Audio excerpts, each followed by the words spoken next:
Voice of Bart Simpson. Of course, Nancy Cartwright shared some memories from over 30 years of The Simpsons. And Brian Baumgartner, who played Kevin Malone on The Office, he spoke to us about why fans love The Office so much. And later, Fran Drescher told us why every human should own a pet. And our buddy Leah Remini revealed what she likes to watch. It might surprise some people.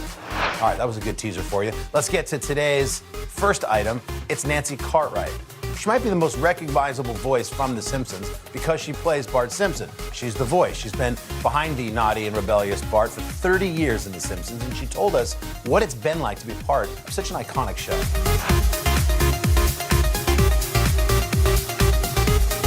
You know, when I was cast as Bart, it was such a dream come true for me because I think everybody has a little bit of Bart Simpson in him or her, you know, in them.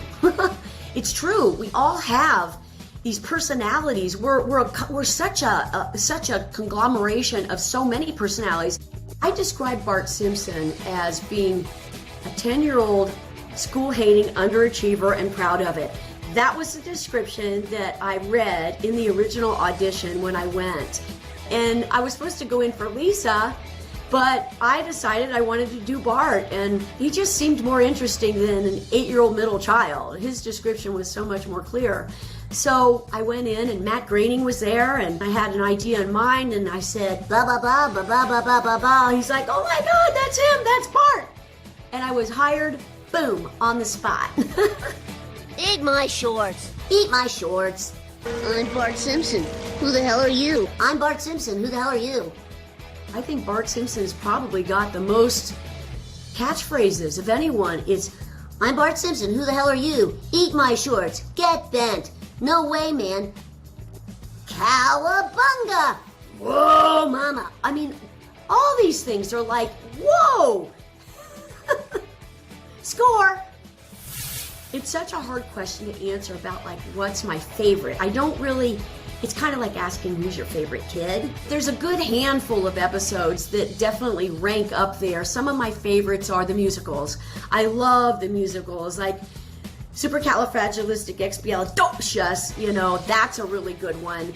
Because that's that takeoff on Mary Poppins, and Sherry Bobbins is so funny, and the singing of it is just crazy. You know, if you want to be our sitter, please be sweet and never bitter. If you wish to be our sitter, please be sweet and never bitter. Help us with math and book reports. Might I add, eat my shorts, Bart? Oh, when Bart gets an F.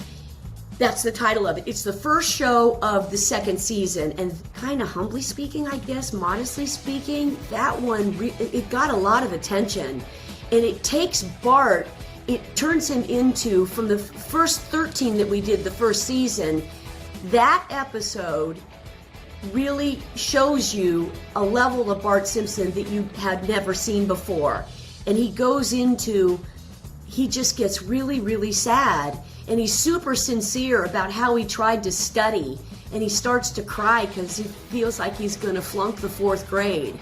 And that stands out in my mind. What's the matter? Well, I would think you'd be used to failing by now. No, you don't understand. I really tried this time. I really tried. Early on in the show, it was made very clear to us that the actors are not the stars of the show, that the characters are the stars of the show. And nobody had any problem with that. I don't think anybody had any idea that the show was going to go on, 33 plus years and turn into the icon that it is.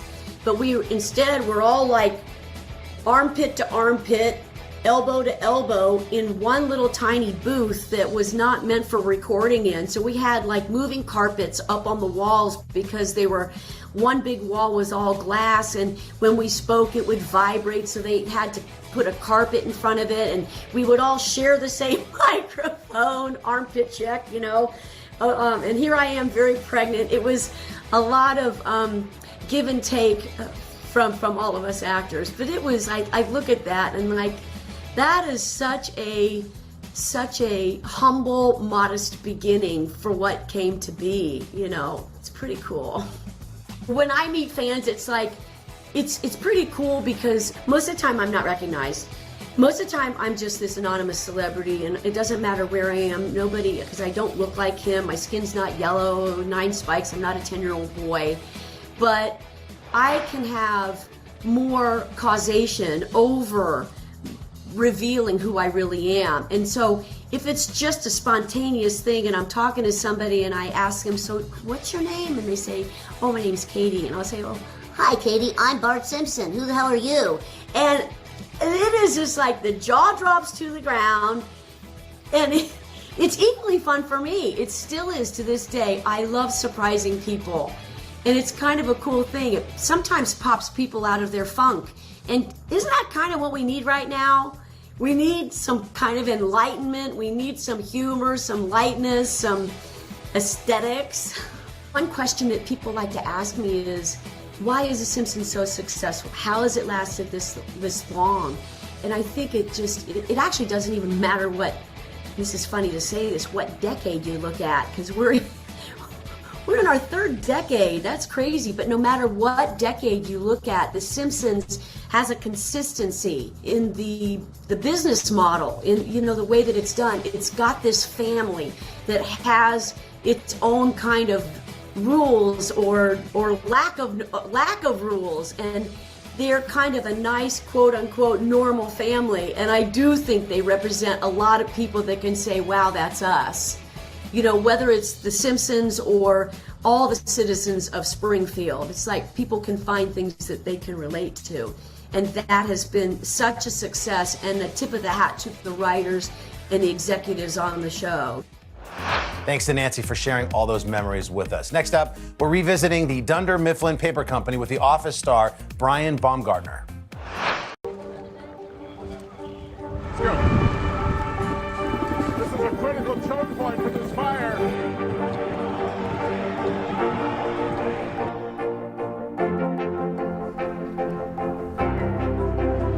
And good evening from New Orleans. Nice to really spend some time with you. Appreciate it.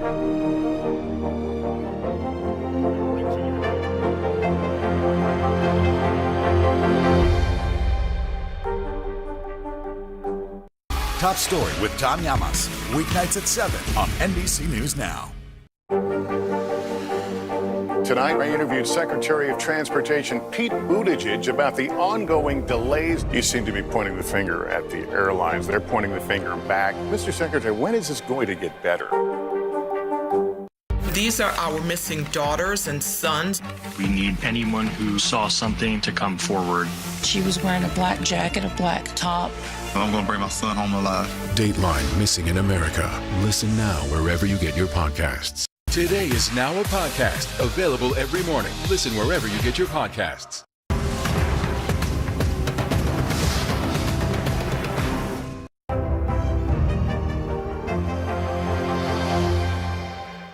Now Tonight with Joshua Johnson, streaming weeknights at 8 on NBC News Now. Hallie Jackson Now, weekdays at 5 on NBC News Now. Welcome back to Popstar Plus. We have Scranton, Pennsylvania on the mind for this next flashback interview. Hard to believe it's been 17 years since the premiere of The Office, the hit TV show about the work lives of paper company employees. Brian Baumgartner played the lovable Kevin Malone and weighed in on why he thinks people still love the show so much.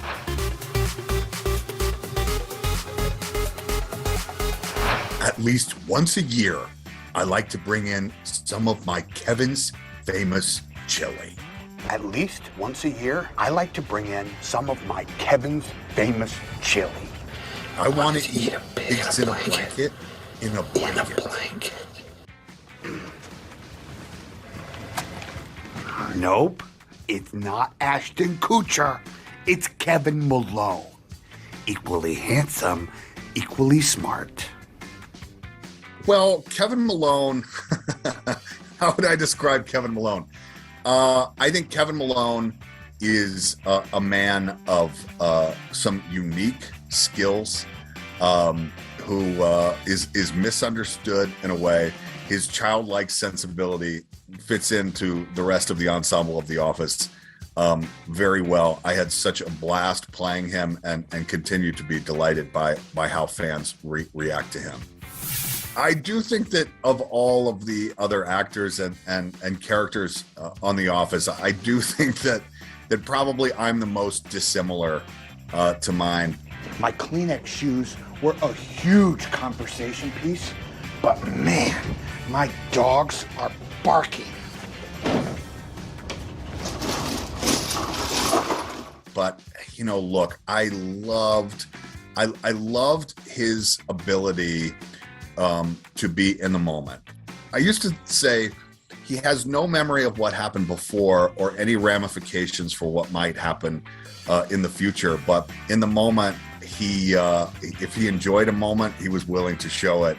Often didn't think too far ahead, but I had a blast playing with him. And you know, our little group in the corner, the accountants, Oscar and Angela and Kevin, I describe it as kind of a perfect comedy triangle. Well, I need to give my cat up for adoption. The one who uses the doorbell, or the one with the Mexican hat, or the one with the rain galoshes, or the one that you let go around naked? Which had nothing to do with us, which had to do with the writers and the construction of the characters. But the way that the alliances kept shifting, their specific personalities and how they played off of each other was so much fun to do for almost a decade. I think for me now, my favorite episode would have to be Stress Relief, otherwise known as the Dwight's fake fire drill. Oh, here's a door. Check that one out. How's the handle? It's warm. They go to the back door. Another option. Jeez. Okay, settle down, everyone. And I think, you know, for me now, there's so many great episodes, but I think for me, what was happening outside of the show carries special significance for me as well. So I think it's a hilariously funny, well-written episode. I saw a friend today, it had been a while. We forgot each other's names. A lot of things spring to mind thinking about the finale. I basically shot the show my 30s.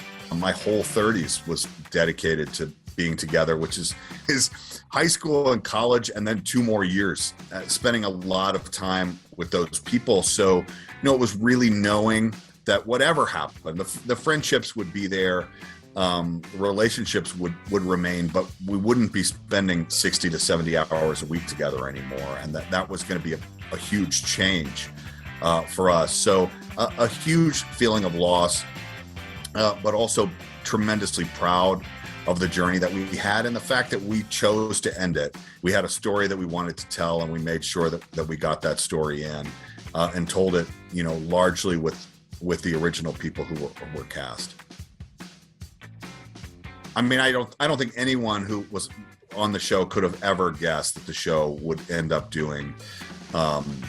becoming what it has become today. I mean, we almost made a pilot and was never on the air. And then, you know, the fact that an audience picked up on it, I always knew what we were doing was special if people gave it a chance. I just thought, well, people aren't going to give it a chance. So I'm tremendously proud of the show. As I say to people, I'm a fan of the show and love watching it, and I'm so proud to have been a part of it. You know, in examining through this book that I have coming out, Welcome to Dunder Mifflin, you know, one of the things that we are looking at is why the show has not just survived, but has thrived 8 years after we have filmed anything. And I think that it's really about the people. It's really about the construction of the idea and the aesthetic of the show that was so really revolutionary and groundbreaking at the time, but the hiring of the specific actors to play the roles and the writing staff that was brought in, which are now the top comedy writers in television today.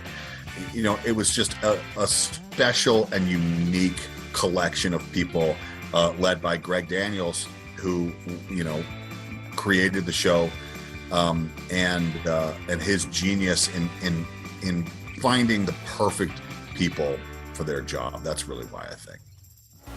What a classic. We love that show in our house. Hope you enjoyed that one. Office fans, it was for you. Coming up, we've got nanny star Fran Drescher sharing the key to easing her anxiety. It happens to be her furry friend. These are our missing daughters and sons. We need anyone who saw something to come forward. She was wearing a black jacket, a black top. I'm going to bring my son home alive. Dateline Missing in America. Listen now wherever you get your podcasts. Today is now a podcast available every morning. Listen wherever you get your podcasts. Live from Ukraine, from Uvalde, Texas, from Mayfield, Kentucky. To cover the news, you have to be in it.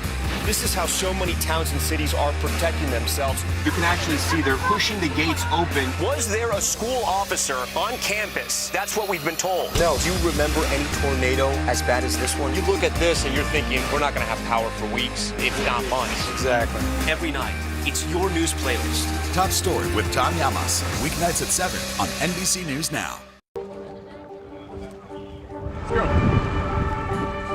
This is a critical choke point for this fire.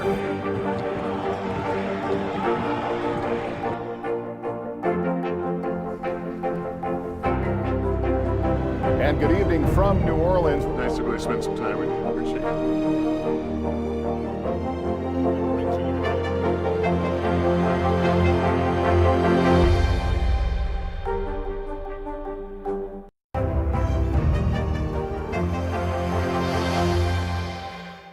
You open the door for so many people. I love working with people. I did not do any of this by myself. Hello! Lizzo, you put a smile on every single face. It feels like Christmas or my birthday or something.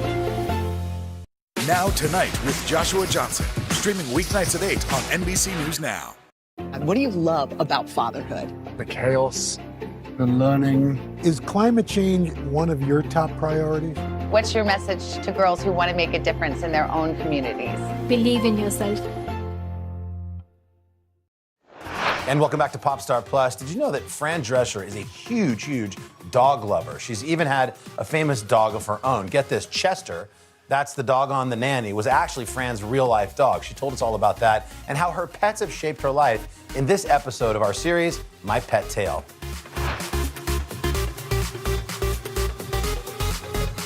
I starred on The Nanny, and I wrote a part for my first dog ever, Chester Drescher. Oh, Chester, I haven't seen you in such a long time. Nanny, fine, please. He doesn't like strangers. Chester was an amazing dog because he was extremely consistent in his behavior. We knew what he would do under certain circumstances, so we wrote towards that. And that was why every time, Cece Babcock grabbed him away from me, we knew that he would growl. Oh, how thoughtful. So we always had her do that. You need some time to get used to you. I mean, you can't expect a dog to just jump into your arms and love you at first sight. Mr. Sheffield. Oh, you got her a puppy? Oh, how sweet. Oh, look how friendly he is. And it was great working with him because he was always on the set anyway.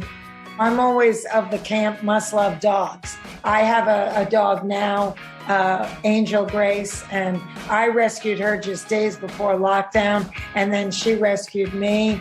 And for the first couple of months of our relationship at my house, it was just her and me. I don't think she really knew what was happening, but all of a sudden, it was just the two of us for a couple of months, and so it really did bond us. And we're very, very close now, and she's 3 years old, and I travel with her, and she's my service animal, so I'm just very grateful to have the first big dog I've ever had. And, she gives me added security and helps me through situations that sometimes would otherwise make me anxious. She's kind of different shades of white and bone, and I thought she was so loving when I met her at the rescue place and so sweet that I said, are you an angel? Did Samson send you to me? And Samson was the dog that sadly had died just days earlier from a stroke. I said, are you an angel? Is that your name? And it just seems suitable to her because she is such an angel. She is definitely a big part of the family. She's got all these other mothers who come and take care of her if I have to go out of town and I can't take her with me.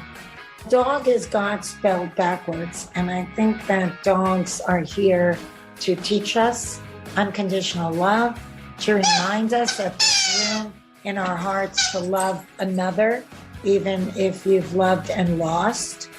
And I think that every human should experience unconditional love. It's just a bond between two species that really is unparalleled. I just, couldn't live without having a canine to love and care for and feel loved by and share my bed with. Just be there as a friend and a companion and company. They're wonderful company.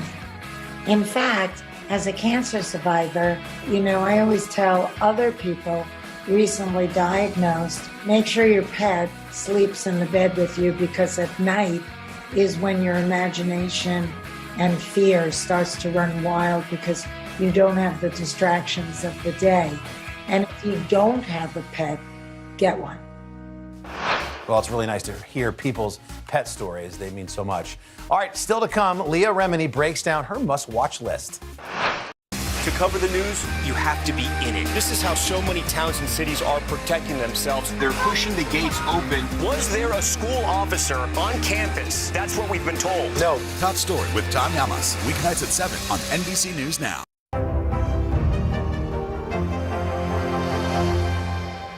We'll meet Ukrainians who are defending their country one block at a time. When you were still in Kiev, could you hear the bombing? My name is Lester. Who's this? Live from Ukraine, from Uvalde, Texas, from Mayfield, Kentucky. To cover the news, you have to be in it. This is how so many towns and cities are protecting themselves. You can actually see they're pushing the gates open. Was there a school officer on campus? That's what we've been told. No. Do you remember any tornado as bad as this one? You look at this and you're thinking, we're not going to have power for weeks, if not months. Exactly. Every night, it's your news playlist. Top story with Tom Yamas. Weeknights at 7 on NBC News Now. Now Tonight with Joshua Johnson. Streaming weeknights at 8 on NBC News Now. You open the door for so many people. I love working with people. I did not do any of this by myself. Hello! Lizzo, you put a smile on every single face. It feels like Christmas or my birthday or something. Now Tonight with Joshua Johnson. Streaming weeknights at 8 on NBC News Now. And welcome back. We absolutely love learning more about our friend Leah Remini. When she can't fall asleep, she turns to one particular show, and it just might surprise you. She spoke to us for our What I Watch series. When I have to fall asleep, and I can't fall asleep, I put on Forensic Files. Don't know why. Listening to stories, people being murdered, gets me to sleep. That's probably, a psychologist would probably have an answer. It was a delivery he never expected. The older version of Forensic Files, the guy's voice, it's so soothing. And he's like, and then they found her decapitated. Something about the guy's voice. I don't know what it is. What I watch when I need comfort food is a reality show. Pick any one, housewives of any state, or I watch a Love Island, or I watch Below Deck, basically Bravo. What I love about reality shows in general is that I just feel like it takes me away, like it's a mind vacation. I find myself not multitasking in my brain, like when I'm watching something that's newsworthy. I start to think about all the things I need to do in my life, things I'm not doing right. I think I should be a better daughter, a better mother, a better this, a better aunt, a better sister, But when I watch reality shows, it's almost like my mind is suspended. It is literally frozen. And I mean, the picture I get of myself while I'm watching reality shows is just kind of drool, it isn't, but that's what I picture myself doing because it's so mind-numbing. My daughter Sophia got me onto Love Island, but only UK versions. Like, we find that to be the better versions of Love Island. It's a little riskier. So I really tend to go to those, or like I'll watch a marathon of like Say Yes to the Dress. It's the not having to think about changing the channel or, so it's usually if I see there's 5, 6, 7, 8 seasons of something, I'm in, because then somehow I like fall asleep and then I'm like, wait, how'd I get on season 4? And it's just anything that has multiple seasons. What I watch that might surprise people, I don't know that what I watch might surprise people. I do watch a lot of documentaries. I don't know that that's surprising to people, but when people talk about documentaries, they're like, you probably haven't seen this. I'm like, seen it. Like, I'll watch a documentary on flies. Like, I just love documentaries. It doesn't really matter what it is. I just love real stories. Sitting here in traffic on the Queensboro Bridge tonight. I didn't need to prepare for the King of Queens because I am Carrie. There's no need for me to prep. Oh, she's a girl from Brooklyn married to a neighborhood guy who has a crazy father in her basement. Like, there was nothing I needed to prep for. I knew the character. I know the character very well. But you know what's funny about the King of Queens is that I remember our producers, when I first got the role, we did a pilot and our executive producer was like, why are you wearing makeup? And I was like, first of all, have you been to a borough in New York? Like, you know what I mean? Like Queens, Brooklyn. The idea of what a borough, was like, they don't get their nails done, they don't wear makeup. And I was like, first of all, everything from a borough, like I'm from Bensonhurst. Don't tell me, like, I didn't have a lot of money growing up, but my stuff was coordinated. Like my outfits were matching the shirt, back in my day, it was matching your shirt with your socks and like everything was color coordinated. So like the idea of what somebody from New York is like was so off. And I was like, no, this girl gets her nails done, this girl gets her hair done, this girl, like, because this girl is me. So we're not doing sweatpants and I go, and by the way, if we wear sweatpants, it's color coordinated. What I watched when I did a good cry, oh God. Terms of Endearment, The Notebook, Steel Magnolias. It's about friendships, it's about family, it's about losing people that you love. I mean, it's just, and The Notebook just kills me. Every time. There's not a time. And then Moulin Rouge. I know that sounds crazy, but I cry every time. Every time she dies. Every time. I've seen it 56 times, probably just in the last year. It's a Wonderful Life. Every holiday, crying. Every time. Every time.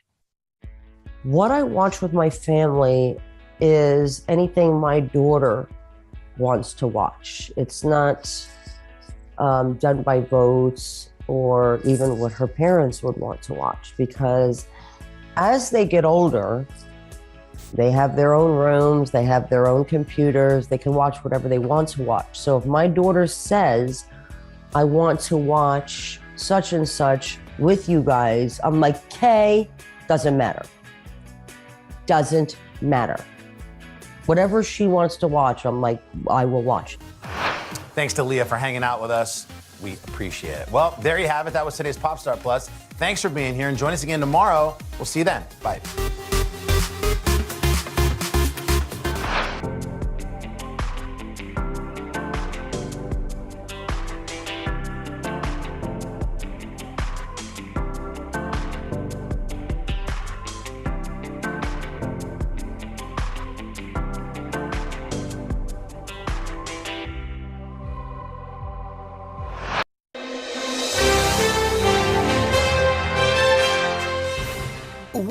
so excited to have one of our Peacock family members join us, and MSNBC anchor Katy Tur. And we say MSNBC, but I mean you were at Channel 4. Katy Tur's been around.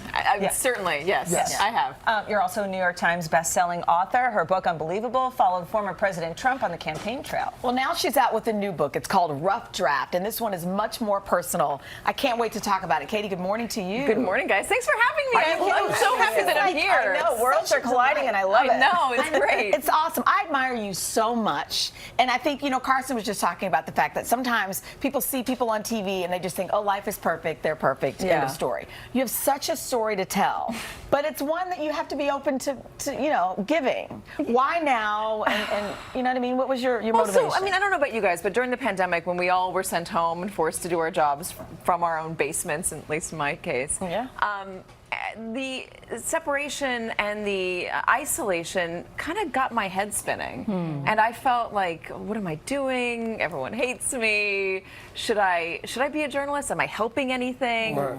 And I in this life spiral that I was in the middle of, my mom sent me a hard drive, a computer hard drive, and it contained thousands and thousands of hours of video of my parents' news library, because they were helicopter journalists. They shot all of the most incredible and famous photos, video during the 80s and 90s. They found OJ in the Slow Speed Pursuit. They got the Reginald Denny beating, the guy that got pulled out of the red gravel truck. Pretty much any car pursuit, police pursuit you saw in LA in the 80s and 90s, they shot. They popularized it. LA riots. I mean, they did all of these really big things. They've won every award you can imagine, but they also contributed to some of the stuff that we cover now that people think maybe that's a little too salacious, into the reality TVing of the news.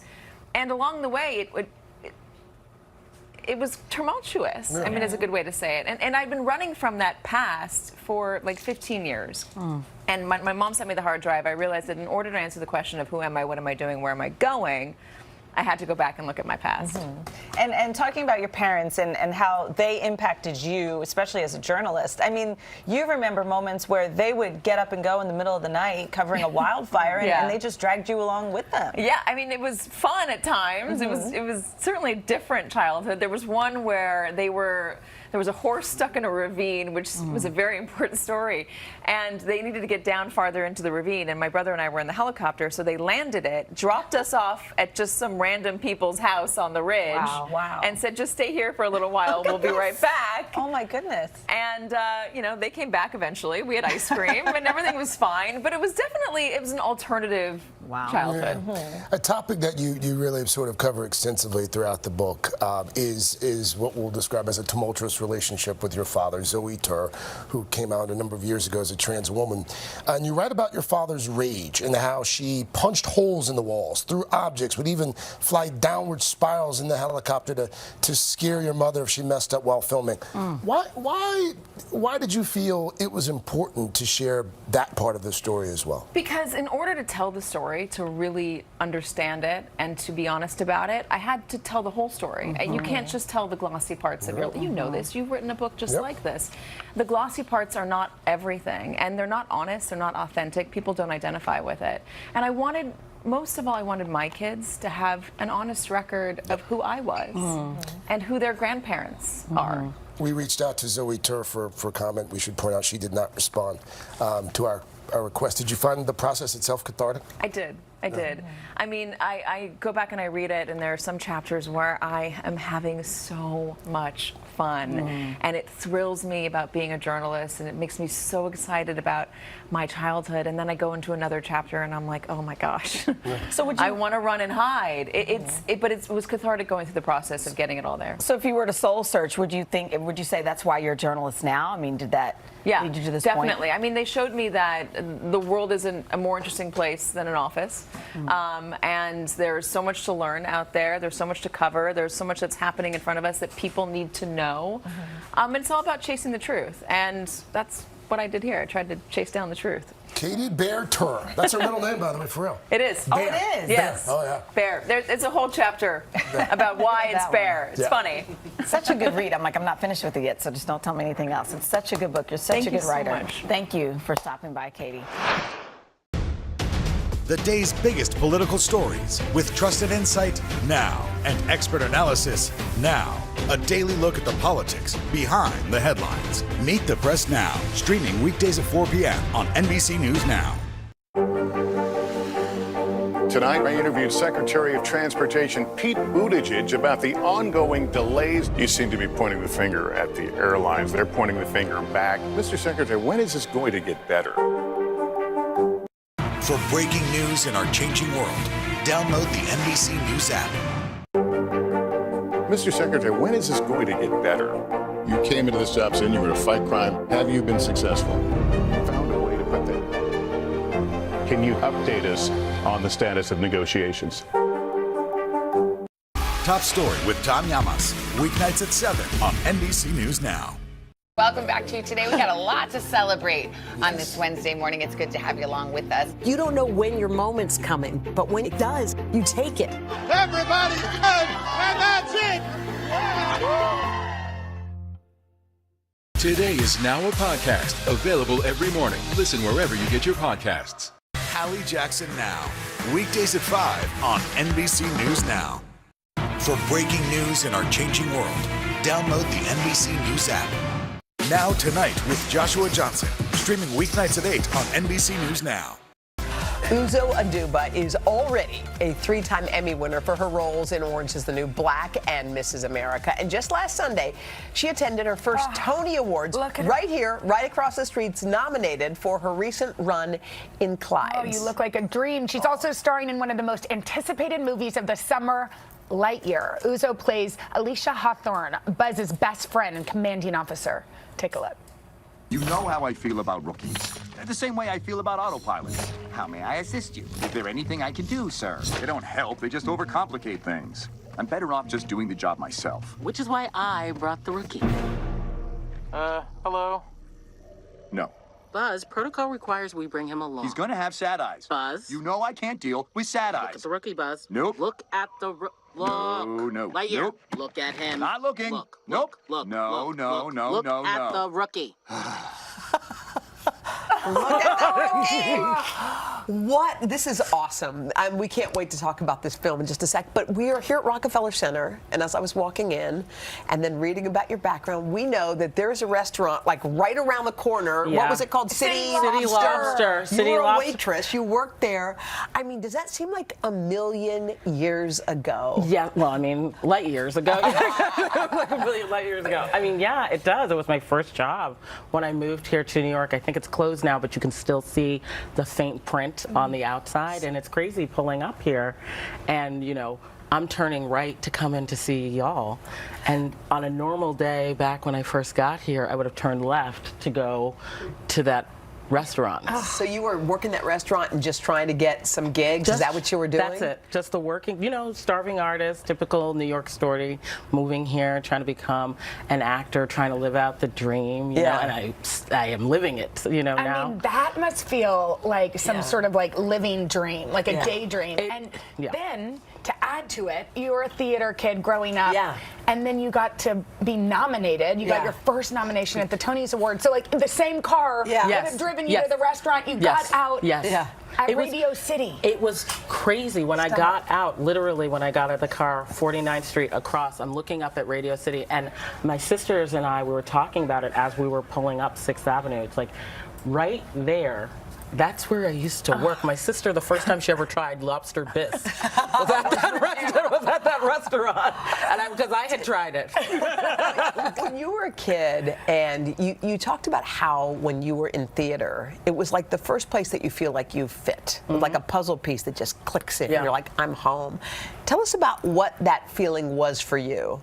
It was amazing to feel like there's a place and a space where you can fully explore and just be yourself. You know, everyone surrounding you is interested in the same things. That creativity is cool. Imagination, like all these ideas, wild voices and personalities that I had, characters that I had in my mind, like there was a place to put them. It just felt like a home, just like home. And to have that translate then when you move to New York and you find an even wider community that's doing the same is just incredible. Yeah, you know what? I also loved that you brought your sisters. Yeah, that was you brought that, you know, and what how do they lift you up? What does sisterhood mean to you? It means everything to me. Sisterhood is the most important thing to me. You know, my middle name is Waneka, which actually means nothing is more important than your sisters. Wait, what? It means nothing is more important than your sister. What's the word again? Waneka. Waneka is my middle name. Waneka. And it means the world to me. I know you're close with your sister. Yes. I mean, what has happened? There is nothing like it. You know, I am forever bonded to those two women. They are everything to me in this world. There's no word that actually defines the tightness and closeness of that relationship. It cannot be replaced. It cannot be broken. And for them to watch you, I can only imagine. Like I was picturing my sister got out and walked the red carpet at the Tonys. Yes, or yes. What is it like? How do they see your success? They love it. They're just so proud. You know, that feeling of knowing, for me at least anyway, having been there on the lean days and the lean years, and then now being here in a time of feast, you know, and enjoyment. They know what this experience and the journey has been. So when we get to have these very, very special moments and these very, very special memories, it means everything, both to all of us. These are the people I leaned on when I didn't know what direction we were going in, you know? And now you're in this iconic film. Come on. When they called and said, we want you to be part of this and be a big part of it. Yes. What did you say? Oh, okay. So this was like maybe one of the easiest calls ever. You know, the call came, it's like, so you know Toy Story? I was like, yeah. They're like, they're making an origin story called Lightyear. I was like, I'm in. You didn't ask about nothing, the role? not a question. Not a question. So what was it like playing that role? Because playing someone animated, you've done it once before, but that's a whole different game. It was great. Yeah. You know, it's so fun because you're in the booth. First of all, you get to see everything happening up on the screen. You know, stills and like little. You could see like the process. You know, one time you'll come in and it's just sketches. Another time you'll come in, they're animated sketches. Another time it might be something done up. You know, fully completed.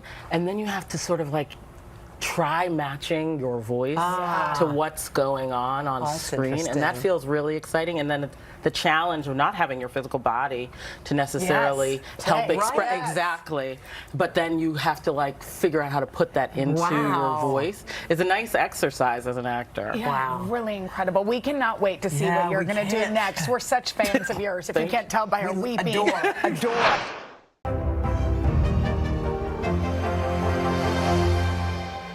Today is now a podcast available every morning. Listen wherever you get your podcasts. The day's biggest political stories with trusted insight now and expert analysis now. A daily look at the politics behind the headlines. Meet the Press Now, streaming weekdays at 4 p.m. on NBC News Now. Live from Ukraine, from Uvalde, Texas, from Mayfield, Kentucky. To cover the news, you have to be in it. This is how so many towns and cities are protecting themselves. You can actually see they're pushing the gates open. Was there a school officer on campus? That's what we've been told. No. Do you remember any tornado as bad as this one? You look at this and you're thinking, we're not going to have power for weeks, if not months. Exactly. Every night, it's your news playlist. Top Story with Tom Yamas. Weeknights at 7 on NBC News Now. Tonight, I interviewed Secretary of Transportation Pete Buttigieg about the ongoing delays. You seem to be pointing the finger at the airlines. They're pointing the finger back. Mr. Secretary, when is this going to get better? Mr. Secretary, when is this going to get better? You came into this job saying you were to fight crime. Have you been successful? Found a way to put that. Can you update us on the status of negotiations?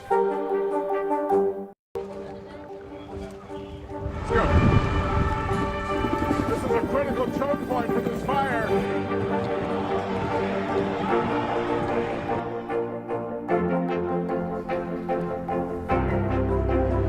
And good evening from New Orleans. Nice to really spend some time with you. Appreciate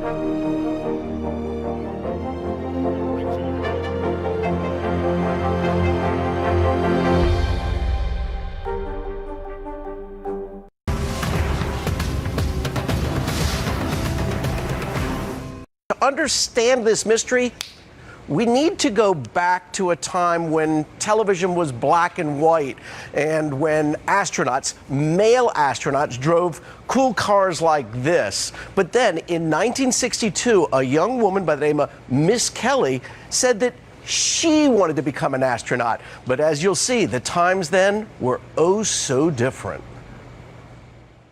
In this letter dated February 26, 1962, NASA responds to a young woman's request to become an astronaut, writing, "Your offer to go on a space mission is commendable, and we are very grateful.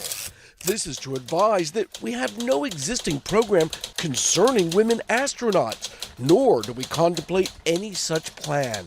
The letter suggests that woman, known only as Miss Kelly, was a student at the University of Connecticut. The world's first woman astronaut. At the time, the Soviet space program had already chosen a female cosmonaut.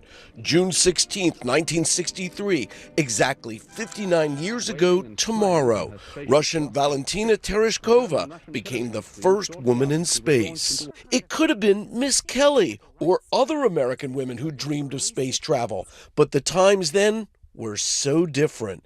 Headlines like "Three blondes ask equality in space" reflect just how much had to be overcome. I became the first female commander on the space station. Former NASA astronaut Peggy Whitson is a pioneer, one of 75 women who've been to space, compared to more than 530 men. Whitson will return to space next year as a commander on Axiom's AX-2. What is it that we want to know? Well, we want to find out if Miss Kelly actually found some dream and worked for it and made it happen for herself. I hope she did. NASA didn't officially hire female astronauts until 1978, 16 years after that rejection letter to Miss Kelly. Women are expected to play a major role in this country's future flights beyond Earth. Today, organizations like Space Kids Global encourage girls to consider careers in aerospace. The group is now leading the search for Miss Kelly to pay tribute to that one small step in the giant leap for women in space. So, amateur sleuths, these are the clues. Miss Kelly, probably in her 70s or 80s at this point, and went to the University of Connecticut. So not much to work on. Meantime, the number 2 at NASA, Pam Belroy, tells me that she recognizes that at the time things were different, but today 30% of the NASA Corps are women, and the Artemis 3 mission, well, that will actually put a woman on the moon in about 2025 if they stick to the schedule. So, of course, that will be a giant step or a giant leap forward for womankind. Guys? Maybe Miss Kelly will be available. Yeah. I think so. Just track her down. You know that moments from now, someone's going to find Miss Kelly. Someone has found Miss Kelly in the last 5 Call the minutes. University of Connecticut. Yeah. Call you, We're on it, Carrie. Okay, thank you guys. We'll have an update tomorrow. Yeah, I hope. Biggest question to ask yourself when setting financial goals. What is your long-term goal? And what does your future look like? For 27-year-old Lauren Simmons, her future is looking bright. As a podcast host, author, and entrepreneur, Lauren is a rising star in the finance world. After graduating from Kennesaw State University in 2016, Lauren moved to New York City, where she landed a job as a stock trader. And at just 22 years old, she became the youngest person and only the second Black woman in the New York Stock Exchange's 230-year history. Did you realize that you were breaking barriers? Absolutely not. I just wanted to make my mom happy. And when I passed the exam, which, mind you, the men on the floor were openly taking bets against me before the exams. Did you know that was happening? Yes. I let my work speak for itself. The day that I passed the exam, Richard Rosenblatt, at the time CEO and founder of Rosenblatt Securities, came downstairs and we get this badge. He was ringing the bell that day. He's like, we gotta get Lauren a badge. She has to come on stage with me. I was the youngest member and he was the oldest member. It was such a beautiful moment. What was it like being a wolfette among the wolves of Wall Street? Once I passed the exam and I proved myself, the men on the floor gave me the same respect as the other men. I got to change people's opinions, and I feel like that has a far bigger impact than it would if I was in a space that was a little bit more diverse. 29, yes, 29. Since leaving Wall Street in 2019, Lauren is expanding the money conversation and making it more accessible for young people and women with projects like her podcast, Money Moves.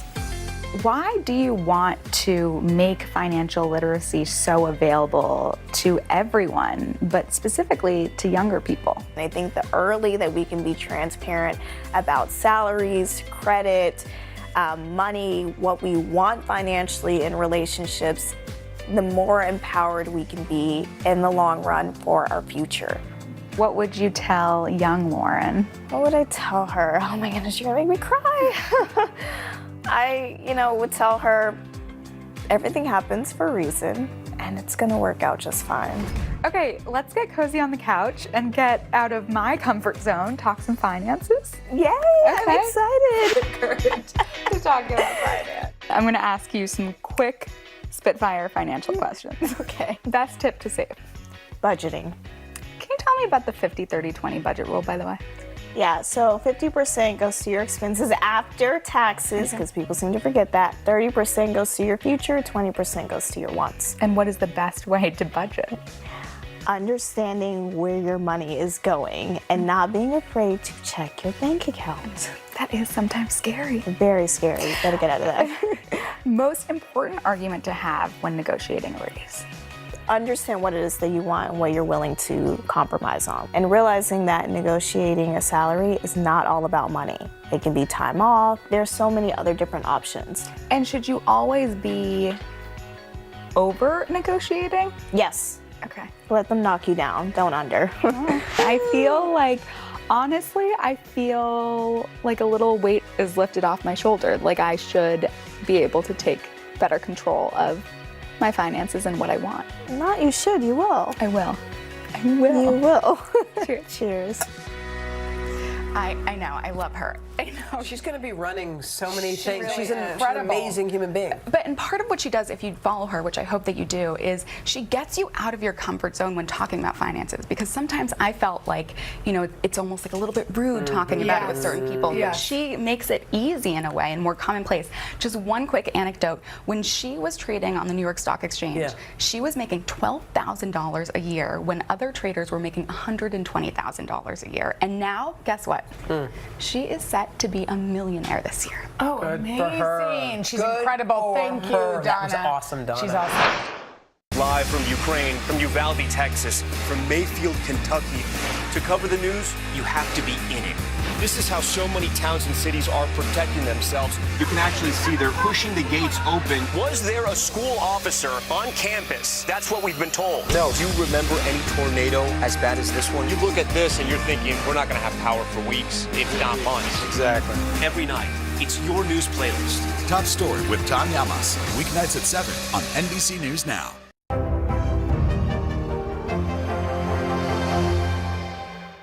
Top Story with Tom Llamas, weeknights at 7 on NBC News Now. Mr. Secretary, when is this going to get better? You came into this job saying you were going to fight crime. Have you been successful? Found a way to put that. Can you update us on the status of negotiations? Now Tonight with Joshua Johnson, streaming weeknights at 8 on NBC News Now. Hallie Jackson Now, weekdays at 5 on NBC News Now.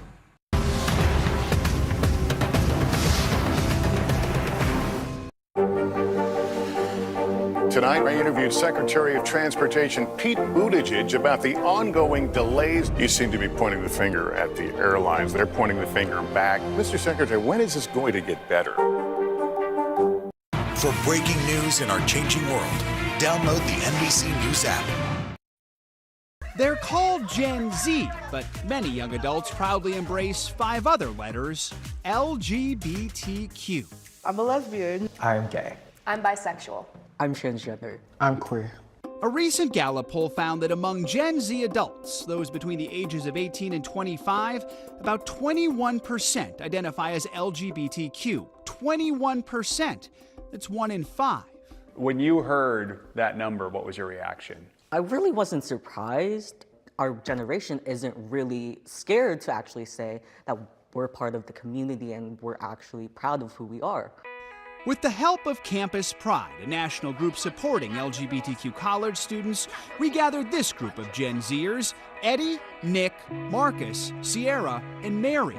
They go to the University of Central Florida and are part of the first generation to totally grow up in a digital world.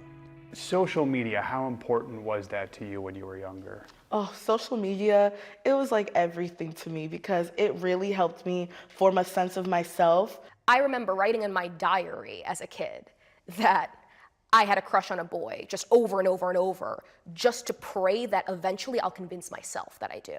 And I got introduced to these online communities, and I finally saw, oh wait, I'm not a freak. There are people out there who feel the same way that I do.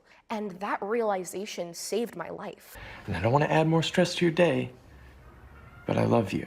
They could also see themselves reflected in traditional media, movies, and TV shows.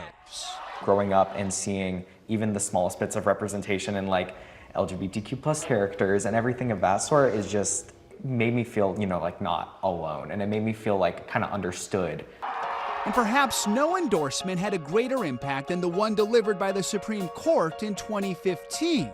Now to that historic Supreme Court decision legalizing same-sex marriage across the land. All of it creates a sense of belonging that mental health experts say is vital. The messaging that Gen Zers have is like it's okay to be who you are and to love who you love and to talk about that and celebrate that.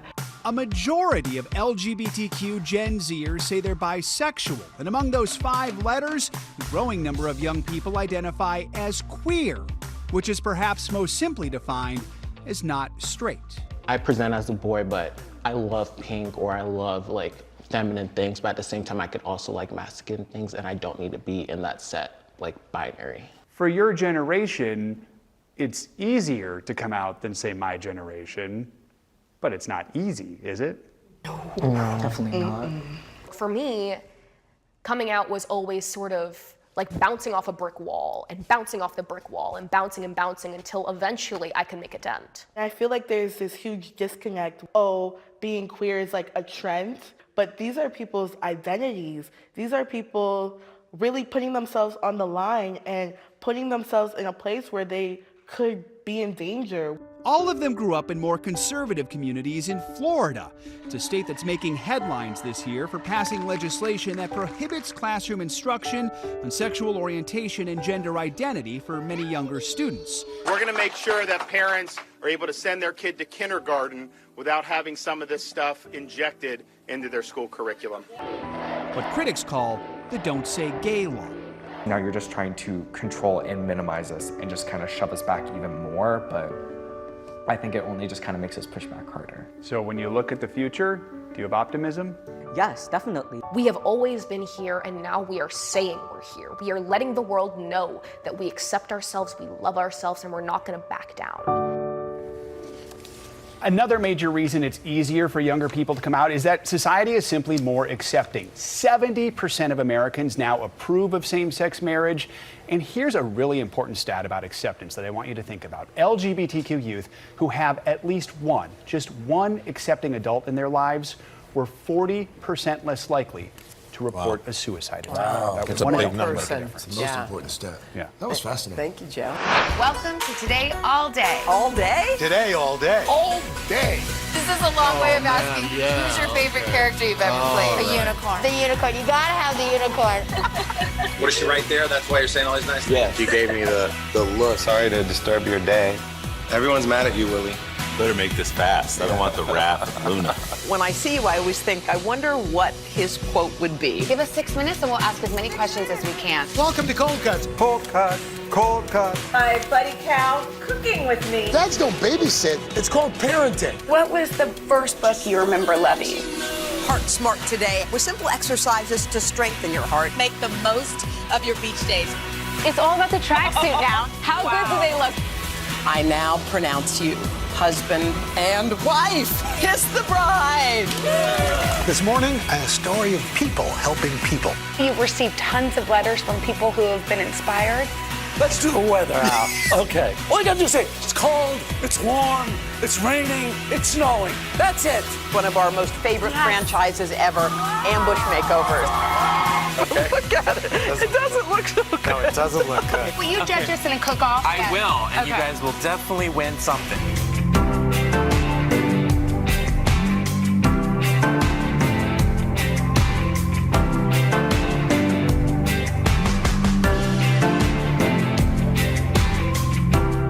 There are dozens of Chinatowns all across America with interesting architecture, diverse restaurants, and specialty shops. It's no wonder they're popular with locals and tourists alike. They also provide places for new immigrants and for families to create communities. But with gentrification and all sorts of problems from the pandemic, it's no wonder that all these Chinatowns are rapidly changing. It's time to head out of Studio 1A and hit the road for a new kind of culinary adventure. Follow me as I taste some of the most iconic foods around the country and meet the families behind them. Together, we're going to learn how a good meal has the power to connect us to our past, our future, and each other.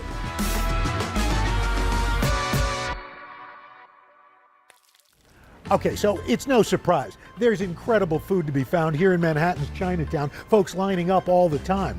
But there used to be Chinatowns in cities and towns, big and small, all across this country. In fact, the longest running family-owned Chinese restaurant is in a place you might never think of, Butte, Montana. At the turn of the century, Butte, Montana was a bustling mining town. The invention of electricity leading to a demand for conductors like copper. Mining boomed, the city flourishing. The demand for labor brought thousands of immigrants to Butte. They came from so many different countries, including Italy, Ireland, and China. It was the classic portrait of the American West, with gambling, saloons, even a red light district. By 1914, Butte's Chinatown was thriving, with over 60 Chinese-owned businesses. Now we're going to prepare broccoli beef. My name is Jerry Tam, and I'm the owner of the Pekin Noodle Parlor. The Pekin first opened as a tobacco shop and casino run by Jerry's great-uncle, Hum Yao. 2 years later, Hum adding a restaurant, and the Pekin Noodle Parlor was born. This building has 3 different levels. The top level obviously is the Pekin Noodle Parlor, and then the second level on the main street used to be a herbal medicine shop. That shop was run by Jerry's great-grandfather, Tam Kwang Yi. It's crazy to think that, everything came over from China at one time. Like, they didn't make soy sauce in America. The noodles were fried and brought over on ships because they didn't make fresh noodles. So the history of this place really holds true that this is a Chinese restaurant, from Chinese immigrants. I met up with culinary historian Grace Young to learn more about America's earliest Chinatown. Where was the first Chinatown and how did it get started? The first Chinatown is San Francisco. The first Chinese came to California for the gold rush, and that was 1848. And they came because America needed cheap labor. And so from gold rush, they ended up doing farming, manufacturing, and then eventually they worked on the Transcontinental Railroad. And the first Chinatown formed because America wanted cheap labor, but they didn't want the Chinese to live with whites. So they were ostracized from white communities. So talk to me about that first wave of Chinese immigration to the U.S. The Chinese came from southern China, principally from the area of Canton, and there was tremendous prejudice against the Chinese. They were lynched, and because the Chinese were willing to work for lower wages, they were seen as the reason why Americans were suffering so much. So the blame was unfairly placed on the Chinese. In 1882, Congress signed the Chinese Exclusion Act into law. It banned Chinese from migrating to the U.S. It marks the only time in American history that an entire race or ethnic group was banned from immigrating. But the interesting thing about this Exclusion Act was that there was actually exemption for Chinese tourists, students, teachers, and also merchants. A landmark court case in 1915 classified Chinese restaurant owners as merchants. And it gave them a way to circumvent the Exclusion Act of 1882. It was this exemption that allowed Jerry's great uncle to open Pekin Noodle Parlor in Butte, paving a path for more family members to immigrate to the U.S. and help the business.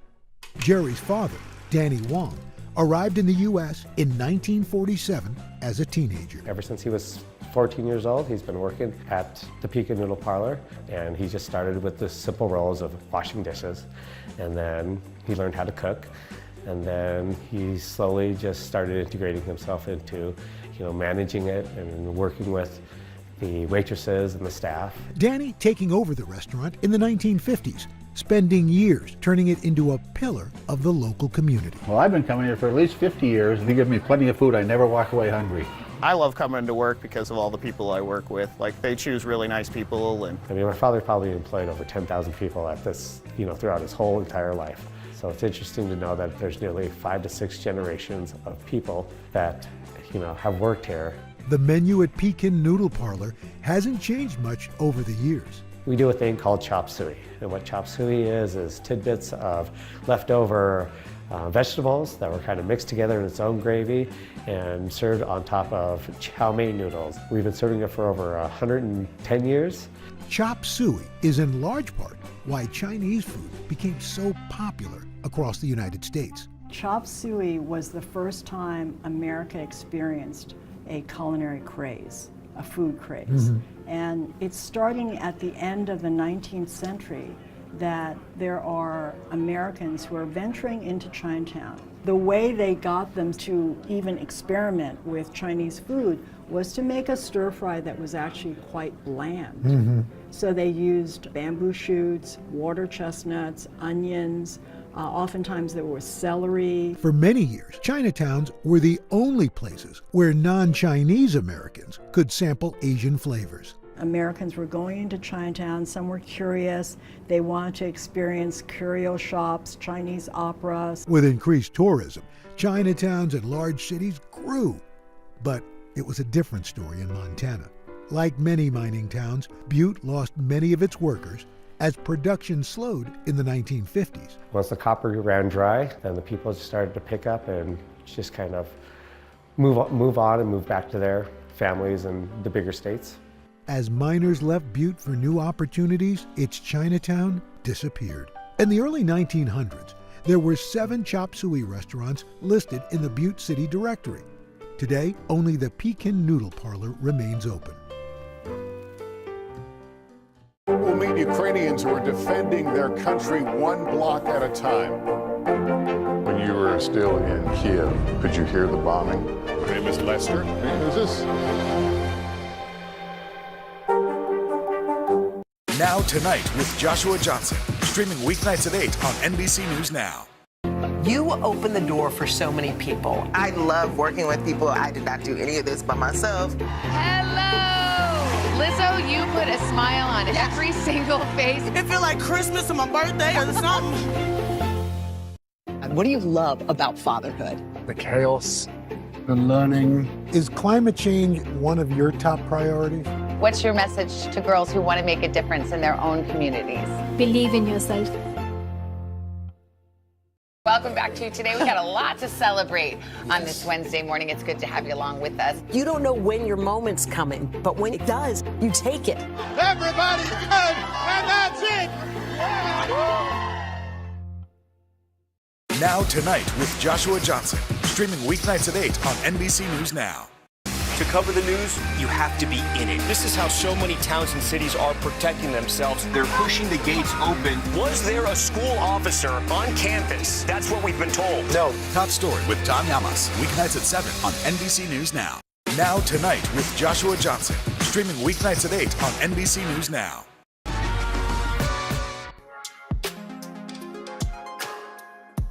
Jerry Tam runs the Pekin Noodle Parlor in Butte, Montana. People may know this is the oldest Chinese restaurant in America, but below it is so much history. Despite Pekin's historic status, Jerry says he was never pressured by family to join the business.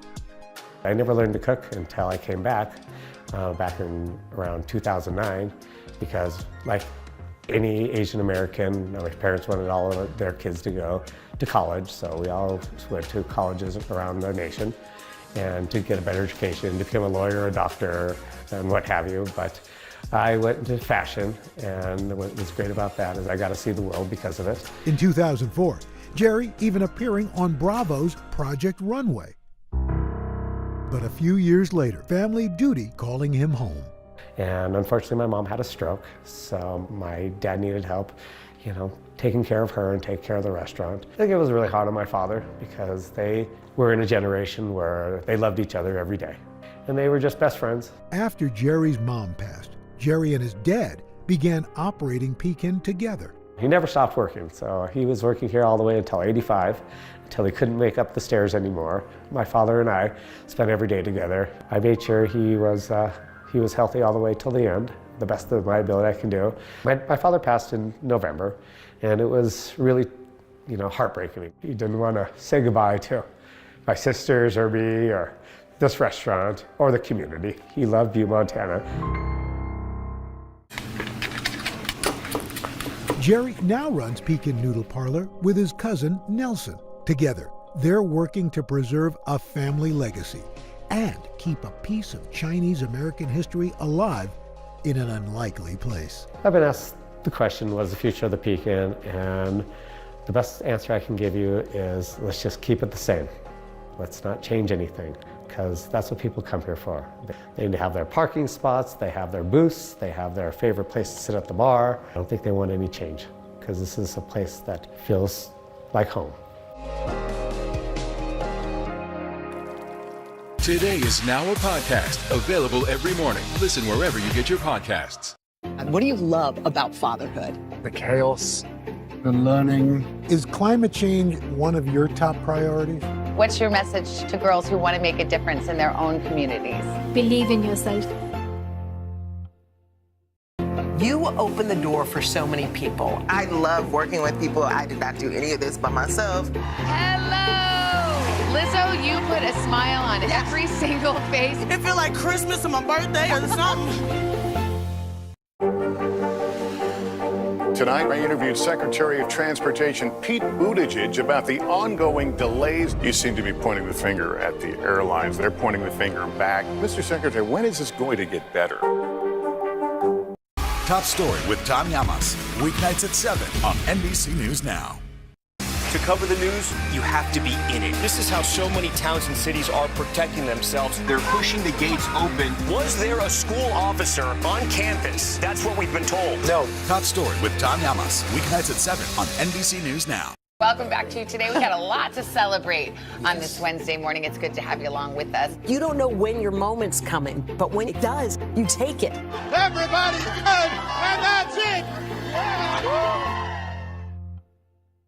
Live from Ukraine, from Uvalde, Texas, from Mayfield, Kentucky. To cover the news, you have to be in it.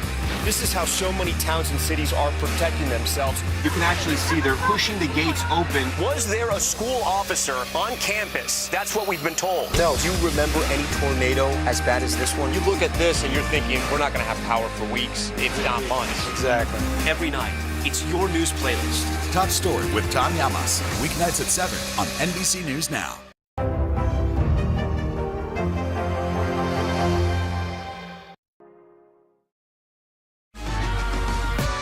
While New York City is home to America's largest Chinatown, the honor of the oldest goes to San Francisco, and that's where the Far East Cafe is located. It is one of the last remaining historic Chinese banquet halls. After a 2-year hiatus, this celebrated venue hosted the 64th annual Miss Chinatown USA pageant, a Lunar New Year tradition. The occasion marking a triumphant milestone for the century-old institution. Bill Lee has owned the Far East Cafe since 1999. His daughter Kathy working by his side as the manager. He brought me into the restaurant to kind of understand the roots of our culture. He wanted me to remember that, Chinatown is about community, is about traditions, is about culture. For many in the community, Chinese banquet halls are more than just venues for special events. I feel that Far East is kind of like a second home for, a lot of our patrons that come in because they feel so comfortable. So much history and so many memories, A lot of patrons that have been here, they told me, they're like, oh, my parents had my red egg ginger party. It's very similar to like a baptism. And that was like 50 something years ago. And that history is everywhere you look at Far East. The ceilings, like my dad mentioned, the high ceilings, the moldings are all original. And the lanterns were all imported from China in the 1920s. So they're over 100 plus years old. For the last few decades, there were 5 giant banquet-style restaurants in San Francisco's Chinatown. But with rising rents and gentrification, most have since closed their doors. By early 2020, only 2 banquet halls remained. The Far East Cafe planned to celebrate its 100-year anniversary with a big celebration. Instead, it's now planning to close its doors. At the start of the pandemic, the restaurant stayed afloat by cooking meals for senior citizens and low-income residents in Chinatown. We applied for a PPP loan, and we got over $200,000. We also received money from the feed and fuel program. Then our landlord gave us 6 months of free rent. Beyond COVID, a different type of virus brought more harm to Chinatowns across the country. Anti-Asian hate crimes soaring by nearly 340% in 2021. When this started happening, I felt very, very sad and also very angry because I'm like, why is this happening to Chinatown? Why is it happening to our community? For these people to target elderly people, to push them down, to rob them, don't they realize that they have grandparents too, or they have parents that are that age? And if it happened to their parents, how would they feel? People saw the attacks when they watched the news and heard reports, and they got even more scared. They don't want to go out, even for special events like the Mid-Autumn Festival. We tried to invite them, but they didn't want to come. We used to be open until 10 o'clock before pandemic. Sometimes we would stay out here until midnight if we had events. Now, we can't do that. We changed the business hours to close at 7:30, because safety is the most important thing. Business owners across Chinatown still face hostility. George and Cindy Chen opened China Live in 2017. We've been lucky. We've only had a couple of instances where, people scream anti-Asian slurs. And we're concerned about our employees, coming to work and being harassed. I think that ignorance is very unfortunate. China Live is a massive marketplace with multiple restaurants. It's in a building that once housed a banquet hall like Far East. I remember coming to a wedding here when I was in college, and there were, I think literally 5,000 people in like 6 restaurants. But unfortunately, real estate was getting very expensive, so it's not very cost effective if you don't have that business. But 2 years ago, the couple had to lay off 200 workers. However, with the support of partners, George and Cindy were able to pivot their business on a few fronts. We did, the ghost kitchen was selling outside our box. So we have 10 locations in the Bay Area, from San Jose to Berkeley, and they can order food from those ghost kitchens. Ghost kitchens prepare restaurant-quality food exclusively for delivery or takeout. We sold so many Peking ducks, we didn't know what to do with all the duck fat. So what do? You make popcorn with it. So that's why we have a duck fat popcorn. As business picked up, China Live was able to rehire 100 workers. Despite an uncertain future, these restaurants remain hopeful that business will rebound. There's more police presence. People are more, as a community, standing up for ourselves, making sure that we have the buddy system, making sure that we're together and we feel safe, that we're walking together, that we have each other's back. Dining out is an essential part of life, right? What more fun is to look forward to having dinner with friends you haven't seen at a new place or old favorite place. But some old favorites just can't be replaced. During the pandemic, many restaurants have shut down. Far East is now the biggest restaurant in Chinatown.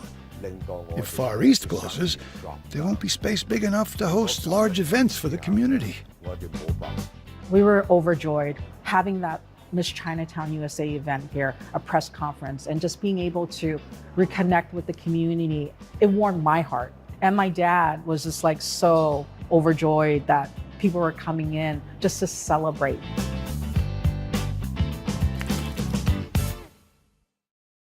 Now Tonight with Joshua Johnson, streaming weeknights at 8 on NBC News Now.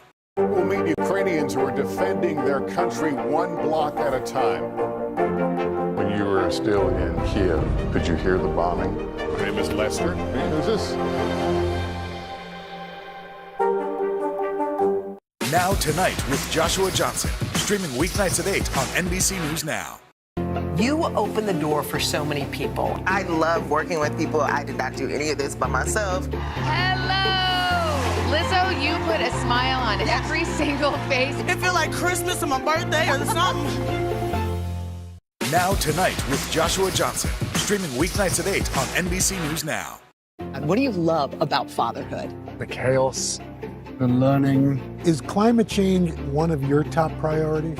What's your message to girls who want to make a difference in their own communities? Believe in yourself.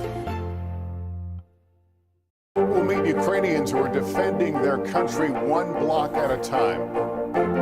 When you were still in Kiev, could you hear the bombing? Her name is Lester. Hey, who's this? Top Story with Tom Llamas, weeknights at 7 on NBC News Now.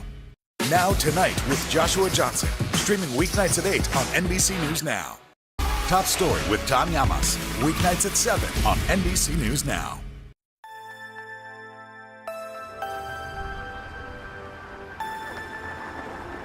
To learn more about the future of Chinese American restaurants, I went to visit Chef Lucas Sin in New York City. This savvy chef is on a mission to save mom and pop shops from closing and putting a spin on the classics. Hey, nice to meet you. Good to see you. All right, can't wait to talk and taste. Come in here. Lucas was born and raised in Hong Kong. Growing up, he had never heard of dishes like General Tso's chicken. What was your first experience with Chinese American food? Yeah. And did you go, what the heck is this? I was here for summer camp, and on Tuesdays, at 10 o'clock or so, right before bedtime, this van would pull up in the front of the school, and you could pick between sesame chicken, General Tso's chicken, orange chicken with broccoli and fried rice or white rice or whatever it was. The first thought was that this is ridiculously delicious, where has this been my whole life? And the second thought is that what in the world is the difference between orange chicken and General Tso's chicken and sesame chicken? Why is there so much that I don't understand about this if last time I checked it was Chinese? Lucas actually studied cognitive science at Yale, but he always had a passion for cooking. His summers spent training in award-winning restaurants in Hong Kong and Japan. After graduating in 2015, Lucas opened his first restaurant with Yale classmate Yang Zhao. Junzi Kitchen is a fast casual chain that serves modern Chinese fare. But Lucas remained passionate about the Chinese American cuisine he first tasted as a boy. So how did Chinese American food, the food that we have become familiar with, how did that develop? How did that happen? Now, Chinese takeout is interesting, right? Because it's all over the United States. So these folks come in, they apprentice in a restaurant, they learn those recipes, and they then go move somewhere on else, right? to open their own Exactly. restaurant. And then their cousins come from Fujian, and then those recipes are passed on. And there's a remarkable similarity to these dishes.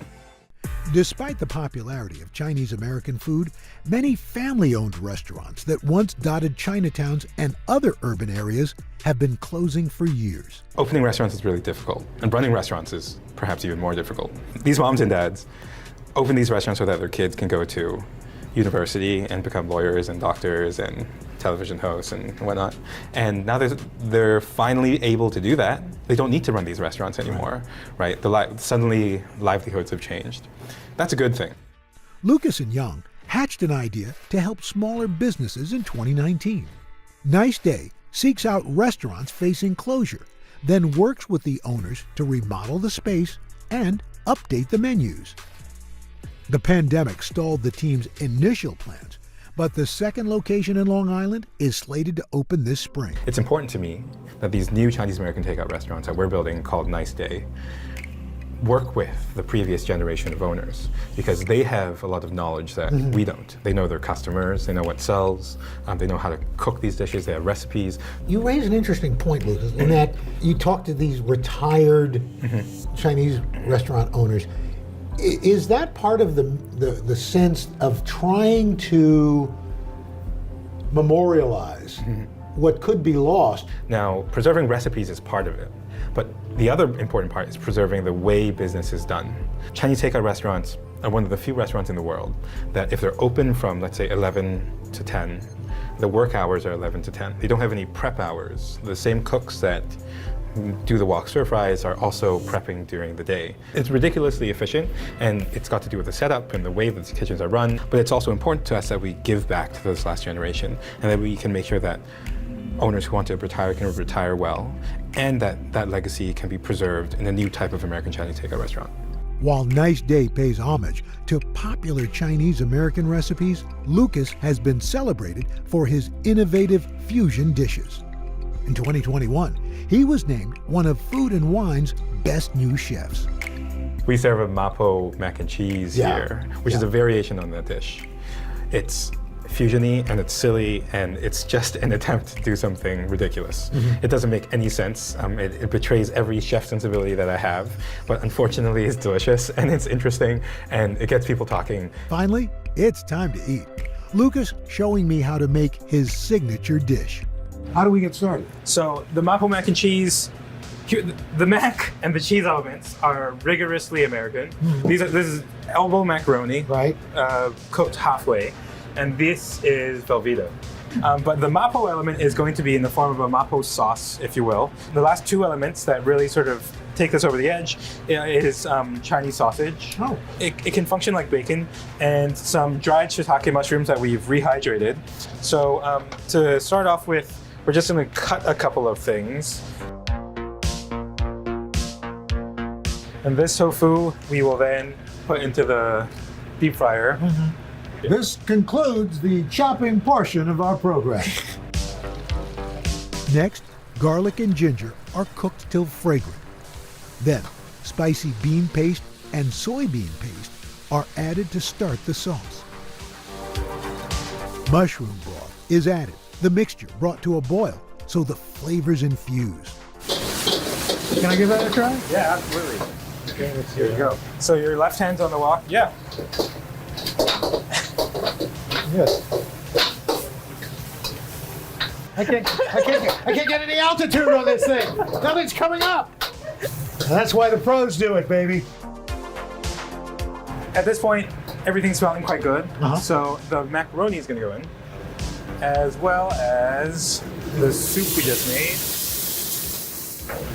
Once it's boiling and happy, 2 slices of the best Velveeta American cheese. Wait for that Velveeta to melt. You'll see that sauce is already beautifully tied together.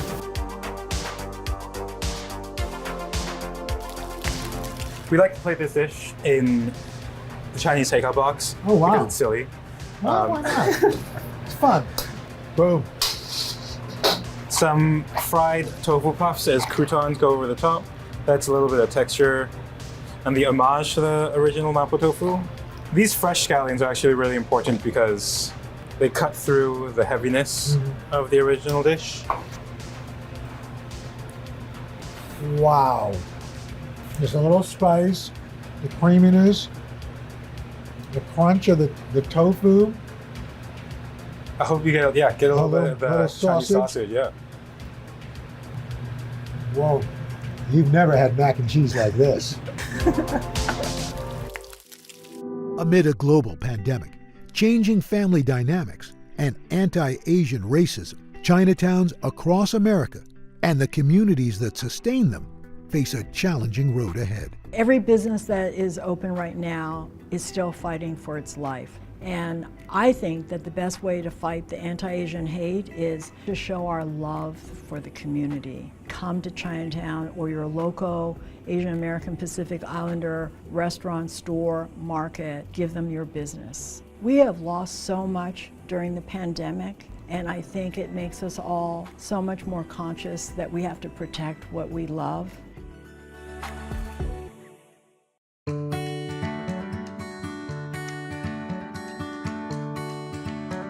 Hi, I'm Vicki Nguyen. Thanks for joining me for Consumer Confidential Back to School Safety Guide. We're going to help you kick off a successful year, from navigating the social scene to the great debate. Is your child ready for a phone? We'll also have an important lesson on how to stay safe on campus, especially if your student is away from home for the first time. In just a few minutes, we'll talk to Dr. Sue Varma on dealing with the anxiety of returning to school. But first, school safety is on the minds of many. We looked into some of the most effective measures. We aren't going to give away any secrets that could put your kids in danger, but we will show you some of the safety tactics used in schools today to potentially save lives. Nearly 50 million kids in the U.S. are headed back to class, and across the country, districts are approaching security differently. In Indiana, Jay County schools have gun safes on each campus, where trained staff have access with just a thumbprint. Clinton Public Schools in Mississippi added a 4th police officer. And in Las Vegas, El Dorado High School is set for a $26 million security upgrade with cameras, single-point entry, and perimeter fencing. I'm here at White Plains High School in New York for an exclusive look at their campus security system. And with me is John LaPlaca. He's a consultant who works with schools across the nation. Let's talk about the security here. What's the first thing a visitor would notice? So as we approach the building, we're going to have a single locked point of entry for visitors. If they want to gain access to the building, the first step in the process would be they'd buzz in on the intercom system, which would be answered by security personnel inside. Hi there, it's John LaPlaca from Altaris. I'm here to visit the main office. So I've announced myself, and the security person has now given us access to the building, has buzzed us into the vestibule. But that's not it. We're stopped by a second set of doors where security scans our driver's license to cross-check against the sex offender registry and local banned persons lists. Okay, John, so now we're inside the school. What other security measures are in place here? So visible throughout the building, you'll see cameras. It also gives law enforcement the ability in an emergency situation to look at the cameras. What about the classrooms themselves? They have electronic locks, which will actually automatically lock in an emergency situation. Some of the best returns on investment for safety and security are things that cost nothing at all. Low-cost signs to help people provide 911 with their location and help responders outside find them. Oh, okay. We took part in an actual lockdown drill where teachers served as students. Assistant Principal Guy Vitiello, wearing this bright orange shirt, serves as a trespasser on campus. I'm in the classroom with teacher Daniel Furry, who shows us what happens when someone triggers the alarm. I'm going to activate the phone. Okay. Students get to the safe zone. Students get to the safe zone. So you instruct your students to go back to the safe zone? Lockdown. Lock the doors. Stay away from the windows. Across campus, the alert can be seen and heard from these LED boxes.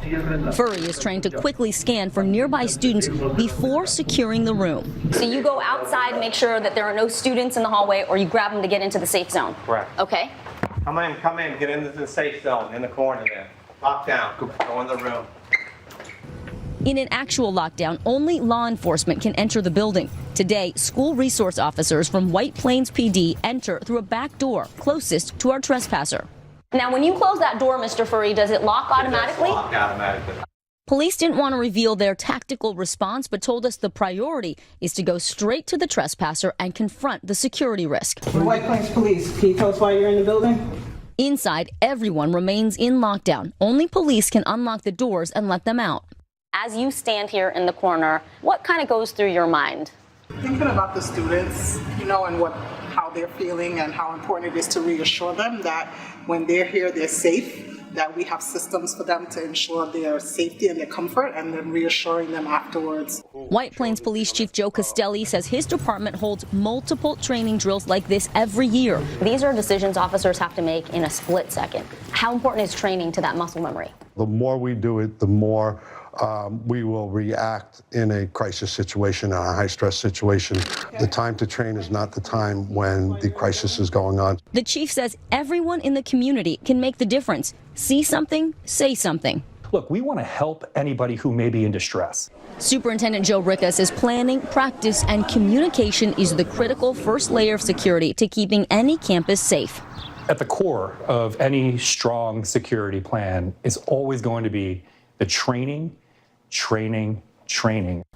And joining me now is board-certified psychiatrist Dr. Sue Varma to help us ease into the school year and eliminate some of the anxiety that comes with a new year. Welcome, Dr. Varma. Thanks for being here. Thank you. Help us understand what are some of the conversations that we parents can have with our kids to ease some of their worries.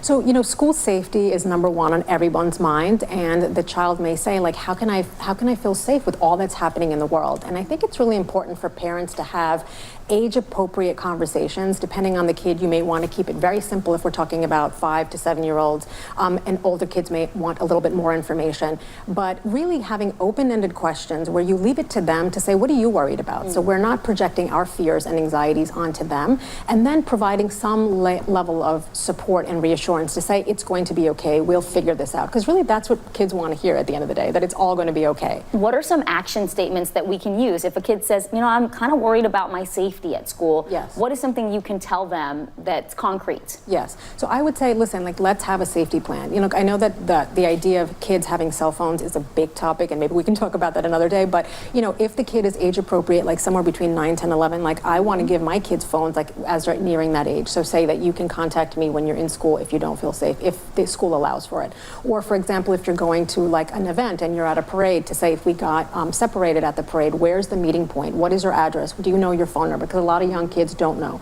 Or can you look for, like, a familiar face in the parade or the event that you're going to? So having very concrete tips, and to say, I'm going to the PTA meeting, I'm going to find out at school what is the plan, the safety plan, and we're going to get our local legislators involved, we'll get the local police department involved. So giving them some structure and confidence that you've got things figured out, or you're going to figure them out with them. That makes sense. And giving them actual things to do and giving them knowledge, you know, information that you gather. Yes. That's super helpful. What are some of the other back to school anxieties that kids have? Because it's been a summer and maybe they're worried about their friends or just a new teacher, a new school. Yes, all of that, all of the above, like you said. You know, one thing is separation anxiety. Young kids are going to feel like, I've spent the whole summer with you and now we're not going to be together. I know the older kids, the teens and tweens, may be like, I'm happy to peace out, right? Right. So the younger kids, that separation, if you can create a few moments in the morning to say, listen, we're going to have everything ready, we'll have their lunches packed, let's just watch some videos for a couple of minutes, let's laugh, let's like watch something on YouTube or TikTok, whatever feels family friendly to you. The other anxieties are fitting in. Body image issues are a big deal nowadays as young people are on social media and feeling like they're not, especially for young girls, absolutely not living up to standards. So finding them activities that make them feel body confident. Sports are a great way, keeping kids active throughout the summer so that they feel a sense of agency over their body, finding them clothes that fit if that's an issue, peer pressure, and like discussing a lot of this and recognizing that it's going to be evolving in real time, but keeping the door open, keeping interested, asking them questions. What are you watching? What are you doing? What are you worried about? That's all such great actionable advice. Dr. Sue Varma, as always, we appreciate your time. Thank you. Thank you. All right, well, we talked about it there. The great debate coming up. Is your child ready for a phone? Plus, we'll look at the other gadgets your kids may need, which include laptops that are right for your family. Later, College Safety 101, the do's and don'ts of college life. Consumer Confidential, coming right back. Welcome back to Today. We got a lot to celebrate on this Wednesday morning. It's good to have you along with us. You don't know when your moment's coming, but when it does, you take it. Everybody's good, and that's it. Top Story with Tom Llamas, weeknights at 7 on NBC News Now. Mr. Secretary, when is this going to get better? You came into this job saying you were going to fight crime. Have you been successful? Found a way to put that. Can you update us on the status of negotiations?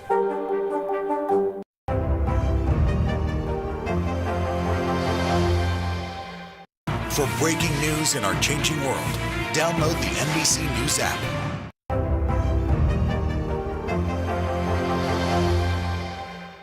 Top Story with Tom Llamas, weeknights at 7 on NBC News Now.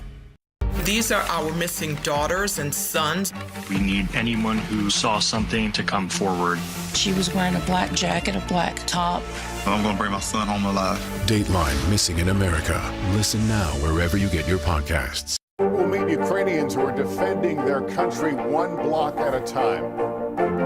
When you were still in Kiev, could you hear the bombing? My name is Lester. Who's this? Today is now a podcast, available every morning. Listen wherever you get your podcasts. These days, it's known as the Great Debate. When are kids ready to have a phone? Parents want to be able to stay in touch with their children throughout the day, but owning a phone can open up a different set of headaches. Here's NBC's Kate Snow. The pandemic changed everything, including the way kids learned and spent their free time. According to Common Sense Media, screen use for teens and tweens has grown by 17% since 2019, with kids 8 to 12 clocking 5.5 hours a day and 13 to 18-year-olds logging nearly 9 hours a day on devices.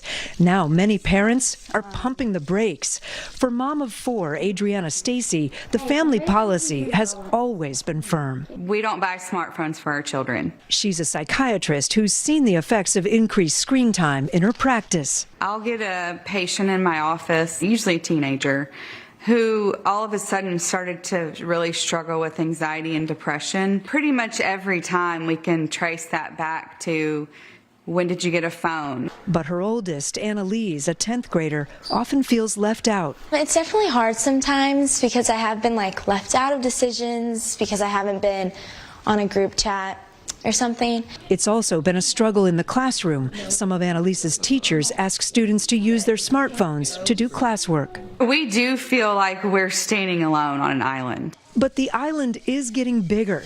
A movement called Wait Until 8th encourages parents to wait until at least 8th grade to give kids smartphones. The network is 40,000 families strong, and they've seen a 25% increase in participation in the last year alone. Parents have seen the impact of screens on kids over the past couple of years with online school and lots of social media consumption. Let's get our kids outside. Let's get our kids reading. Let's get our kids playing with other kids in real life. And let's let our kids enjoy being kids. Research about the impact of smartphones is mixed. A large study using data from the National Institutes of Health found screen time was moderately associated with worse mental health, increased behavior problems, decreased academic performance, and poorer sleep, but also found using a smartphone or device improved friendships and connection. Dr. Jean Twangy is a professor of psychology at San Diego State and author of the book iGen. Are we basically experimenting on our kids, not knowing what the impact of these smartphones will be long term? All of us are basically living in a big social experiment where smartphones have taken over. In effect, we're experimenting with their brains. Hey, let's give them all a smartphone and see what happens. Experts agree if parents are going to allow smartphones, they should be banned from the bedroom overnight, and they recommend setting time limits and parental controls. And for the growing number of parents who decide not to give their kids a smartphone at all, talk to your kids about your concerns and consider a stripped-down phone for calls and texts only. Last year, Annalise Stacy got one of those. At 15 years old, she already sees the benefits of not having a smartphone. It's been a positive experience not growing up with one because I spent more time doing more valuable things and less time on my phone. I have better self-esteem and better social skills, and I can definitely communicate and just talk to people more. Kate Snow, NBC News, New York. In a recent study from the University of Texas, researchers gave people a series of tests without a smartphone near them and then with a smartphone near them. Just having that phone within reach, even though they weren't touching it, was enough of a distraction that the people didn't concentrate or do as well on their tests. So food for thought there. All right, so in addition to a phone, there is a lot of other technology that parents may want to consider. Mark Spoonhour, who is a tech expert and global editor-in-chief of Tom's Guide, is here with a look at back-to-school tech for every age. Mark, thanks for being here. Thanks for having me. All right, let's start with this. Parents who may not want to give kids a smartphone with all the bells and whistles yet, but they still want the safety and security of knowing they can get in touch with their kids.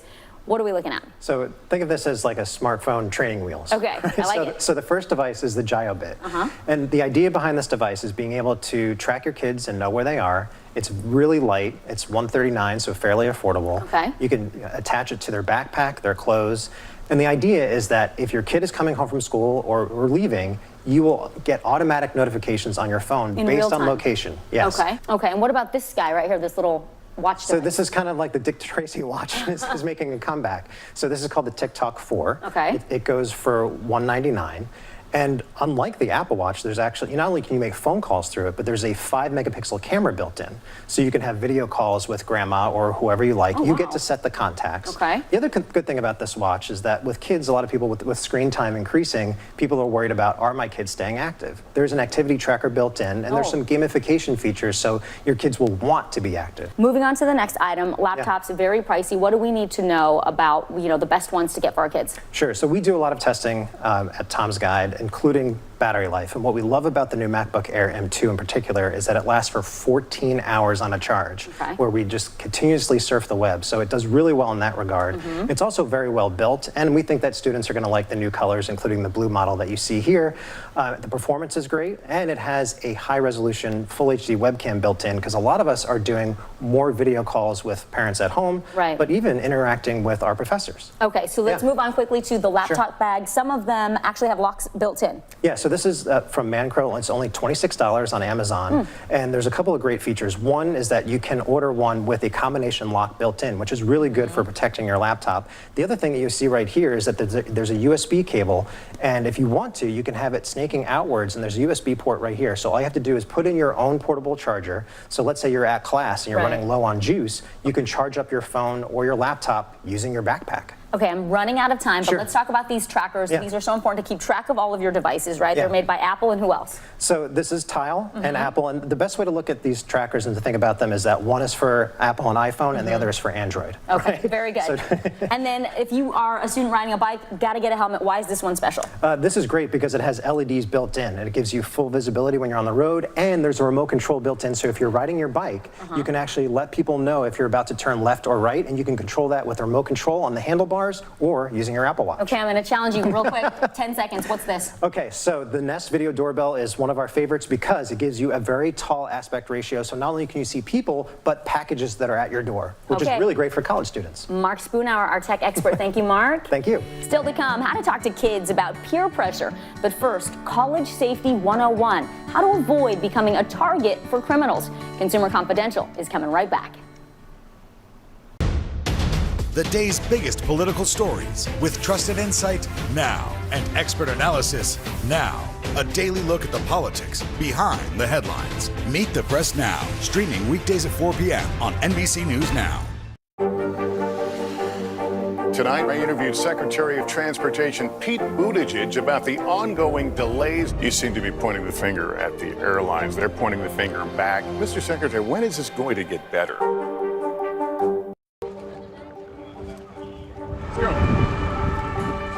This is a critical choke point for this fire.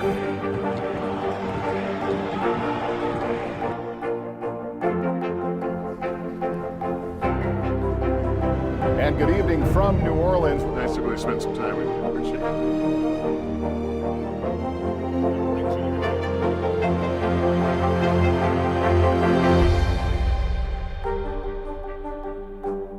What do you love about fatherhood? The chaos, the learning. Is climate change one of your top priorities? What's your message to girls who want to make a difference in their own communities? Believe in yourself. Live from Ukraine, from Uvalde, Texas, from Mayfield, Kentucky. To cover the news, you have to be in it. This is how so many towns and cities are protecting themselves. You can actually see they're pushing the gates open. Was there a school officer on campus? That's what we've been told. No. Do you remember any tornado as bad as this one? You look at this and you're thinking, we're not going to have power for weeks, if not months. Exactly. Every night, it's your news playlist. Top Story with Tom Llamas, weeknights at 7 on NBC News Now. The day's biggest political stories with trusted insight now and expert analysis now. A daily look at the politics behind the headlines. Meet the Press Now, streaming weekdays at 4 p.m. on NBC News Now.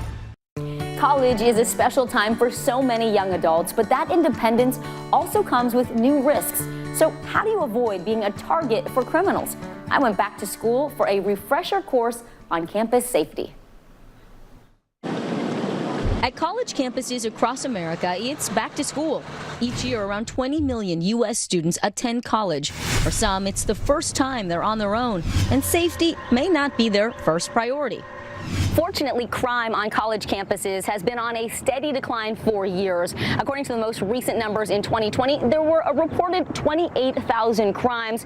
That's a record low, due in part to remote learning during the pandemic. But as we return to in-person classes, we're here on the campus of Fairleigh Dickinson University in New Jersey for an important lesson on how to stay safe while in school. Joining me is Mike Sapriconi. He has 16 years of experience as an NYPD detective and is now the president of global security firm Squad Security. Mike, we talk about safety all the time. What do we need to know about staying safe when it comes to being on a college campus? Being alert, paying attention, always being vigilant to what's around you, making sure you know your friends, they know where you're going, they have your telephone number, you have theirs. Always to be in touch with somebody. And being prepared is so important. Always being prepared. Let me introduce you to Treasure Thomas. Hi, Treasure, come on in. She's a junior here at Fairleigh, and she's going to take you through a day in the life of a student here on campus. Great. Nice to meet you, Treasure. Looking forward to it. Nice to meet you, too. Her day starts when she drives to class. Great place to park. You want to park where there's a light, so at night you know where your car is. You want to park otherwise places where there are other cars parked. And keep your key in your hand. Don't hit it 30 yards out, because then someone's going to see that you're opening the doors. When you get close to your car, hit your fob, go in your door. And as soon as you get in the door, before you start your car, lock your door. Almost every school has campus-wide alerts, usually sent via text message. So what should I do if I get that alert? Well, if you're in a classroom, you should certainly be guided by your professor or your instructor. If not, you should definitely contact public safety, or if you're your RA if you have some concerns. But you should have a point of contact that you should be able to go to. Another tip? Add the number for campus public safety in your phone. They can usually respond faster than 911. A big mistake students make at the library. You see, you have your computer out, and you probably have your phone out on the desk, and sometimes I'm sure you've gotten up to go do something and you've left them there. Of course. And it's a bad idea. Theft is the #1 crime on campuses, okay? It's a crime of opportunity.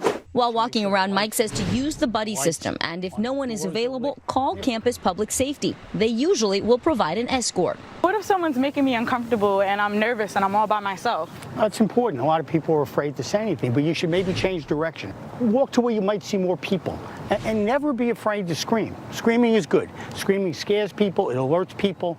Emergency phone, blue light box. So important on campuses to know where they are and to know how to use them. While touring the dorm, Mike immediately notices some security concerns, like this propped door, which Treasure says students do all the time. Anybody comes in this dorm, that stuff is theirs. I mean, it's just so easy to take. We got to make it a little harder on them. This is great to have the sunlight come in on a beautiful day, but this can't be left like this. You're on the first floor. Good job here by locking the window. But you don't want everybody to have that easy access to see what's going on or what's in your room. Here's another thing. You have this mirror covering the peephole. Defeats the purpose of you being able to look out.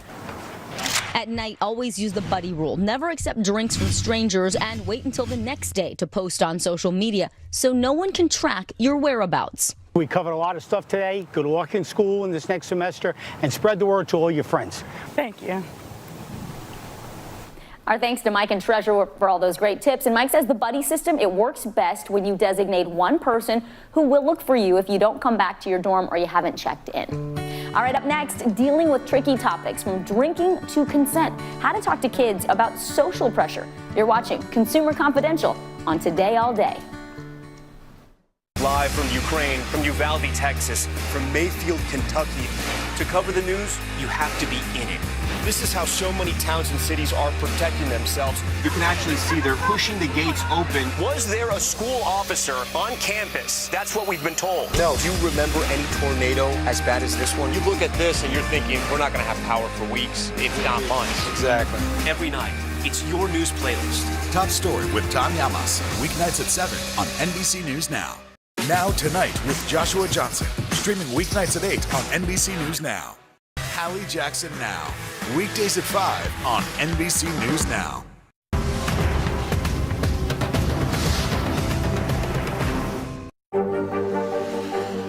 Tonight, I interviewed Secretary of Transportation Pete Buttigieg about the ongoing delays. You seem to be pointing the finger at the airlines. They're pointing the finger back. Mr. Secretary, is this going to get better? Live from Ukraine, from Uvalde, Texas, from Mayfield, Kentucky. To cover the news, you have to be in it. This is how so many towns and cities are protecting themselves. You can actually see they're pushing the gates open. Was there a school officer on campus? That's what we've been told. No. Do you remember any tornado as bad as this one? You look at this and you're thinking, we're not going to have power for weeks, if not months. Exactly. Every night, it's your news playlist. Top Story with Tom Llamas, weeknights at 7 on NBC News Now. It's a topic parents can't afford to ignore: the social pressure and dangers your kids might face. In 2019, nearly a quarter of 14 and 15-year-olds reported having at least one alcoholic drink. And data from the CDC suggests 1 in 12 high school students experiences physical dating violence. Joining us with important insight is Dr. Danielle Dooley, a general pediatrician and former Georgetown University Health Services worker. Dr. Dooley, thank you for joining Consumer Confidential. Those numbers we just talked about, specifically with the violence, the dating violence, really alarming. What should young people keep in mind when they're going out on a date? So I think it's really important that we equip our teenagers and young adults with the facts and the knowledge. First of all, they should know that about 8 out of 10 instances of sexual assault occur between people who know each other. So I think that's really important for them to know. We also want them to know about the different types of violence. There's physical violence, emotional violence, and sexual violence. And then lastly, we really want to start talking with our teens and young adults about what are the components of a healthy relationship. Are these relationships based on trust and honesty and independence and anger control and respect, or are they relationships based on disrespect, dishonesty, a lack of anger control, and a lack of trust? Dr. Dooley, how should parents navigate difficult conversations on these topics like substance abuse or consent? So first of all, just like you might have a packing list for your child's dorm or what they're going to need for their academic course loads each year, also on your list should be having this conversation with your child. And I want parents to know that they're not alone. There are a number of resources out there to help guide parents. First and most importantly is committing to having the conversation. Secondly, finding a quiet space and time in which to do it so you can really have a conversation with your child.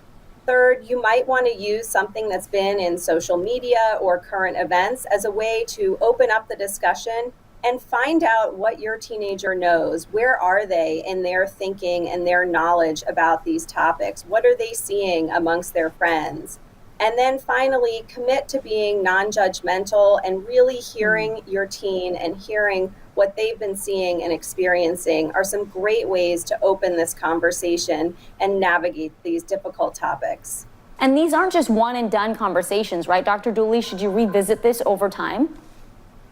Absolutely. It is so important that these conversations happen repeatedly, and that maybe when you have that first conversation, you really set the stage to, I hope this is the first of many conversations. You can always come and speak to me about things you may have questions about or are concerned about. And even if I don't know the answer, I will try to find the correct information or answer for you. So repeated check-ins and conversations are critical.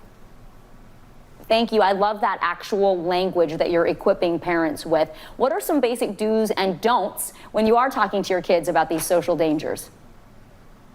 So I think some important do's are making sure you make the time and the space for the conversation, asking open-ended questions. So really trying to let your child or young adult tell you what they think or what they know or what they've seen, rather than asking questions that are just going to lead to yes or no answers. I also think that parents shouldn't be afraid to communicate their own values and expectations around substance abuse and sexual activity. And I think some don'ts are, don't skip the conversation. It's a really critical conversation to have.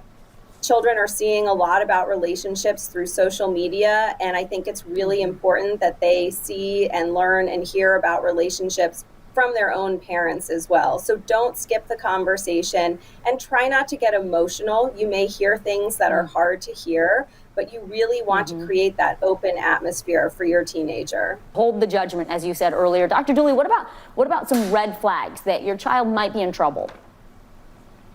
So red flags that your child might be having issues would be if you noticed a sudden withdrawal from activities or sports or organizations or things that they used to enjoy doing. If you noticed a decline in their studies or academics, if you notice they're just not participating in things like they used to, they may have mood changes and seem angry, hostile, depressed, or anxious. So all of those would be red flags that it's important to check in with your child. And you could also offer them the option that if they don't feel comfortable or ready to talk to you, is there someone at their school or their college that they would feel comfortable talking to at this point? Dr. Danielle Dooley, thank you so much. We so appreciate your time.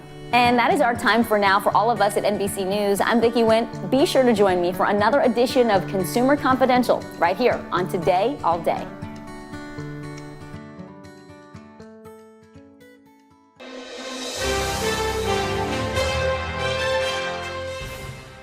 So, listen, without giving away too much, and I know you won't, what is Nope about? It's about a lot of things. And I think, the first notion that I latched onto when I was writing this movie was this idea of making a spectacle, making something people would have to see. Right here, you are going to witness an absolute spectacle. So what happens next? Are you ready? Mm-hmm. Are you ready?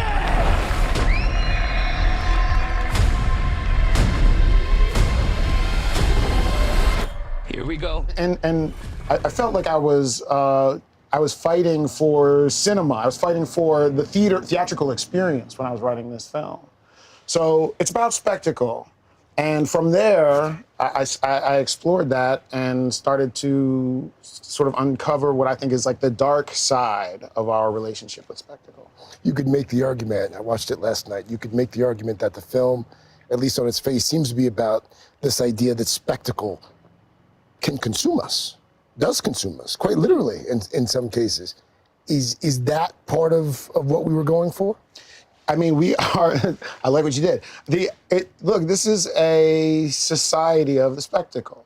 And I think that the idea of spectacle harms us in many ways, whether it's something we are so obsessed by that we give it too much power because it has a spectacular nature to it, or if it's because we use the spectacle to distract ourselves from the truth. We have this very dark relationship with it, and I think about bottlenecking, right? When we're driving, when we're in traffic and there's an accident, and that traffic slows down, it's because everybody's sneaking a peek at that awful spectacle, and it's slowing everybody down. And so that, I latched onto that and said, let's make a movie about that. This would be an opportunity. I'm talking rich and famous for life. There's plenty of videos of flying online. Ain't nobody gonna get what we gonna get. What we gonna get? The money shot. It's about human nature. Yeah. All my films are about human nature and about something that I fear is part of our DNA and scares me. And it's something that I share with us, but I feel like it hasn't been sort of pinpointed yet. I read in an interview recently that you maintain this is not a film that could have been made 5 years ago. Why not? I think there's, a lot of reasons. I think from from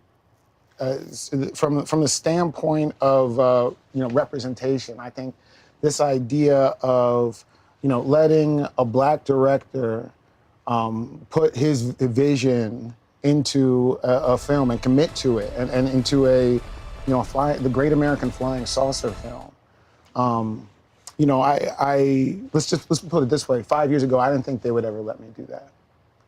And so and then even on the technological front, I worked with cinematographer Hoyte van Hoytema, who is absolute legend. And some of the techniques we developed on this to achieve spectacle have never been attempted before.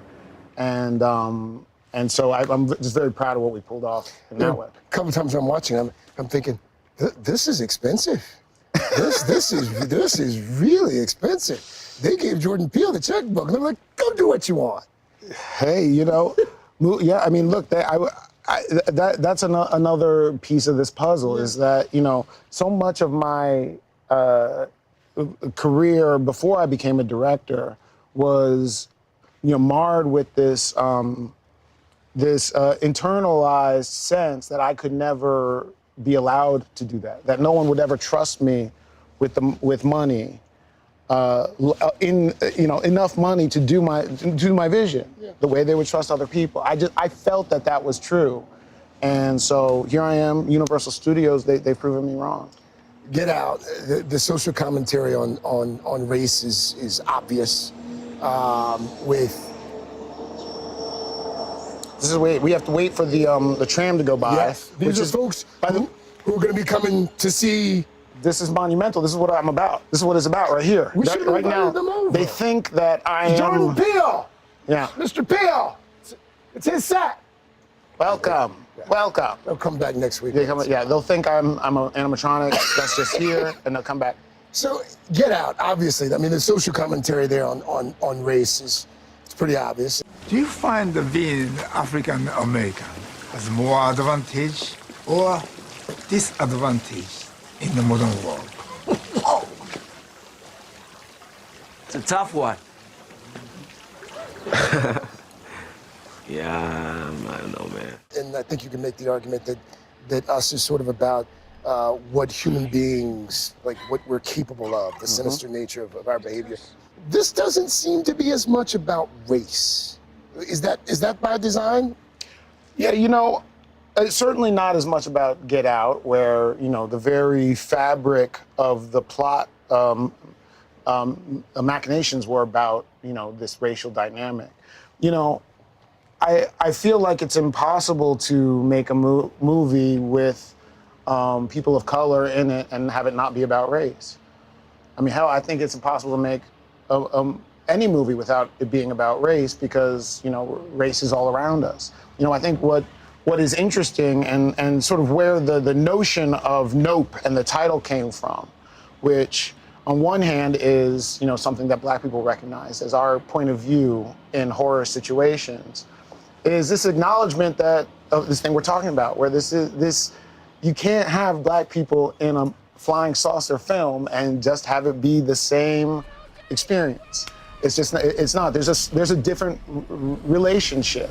No. And this film is also, which takes place in the outskirts of Hollywood, or the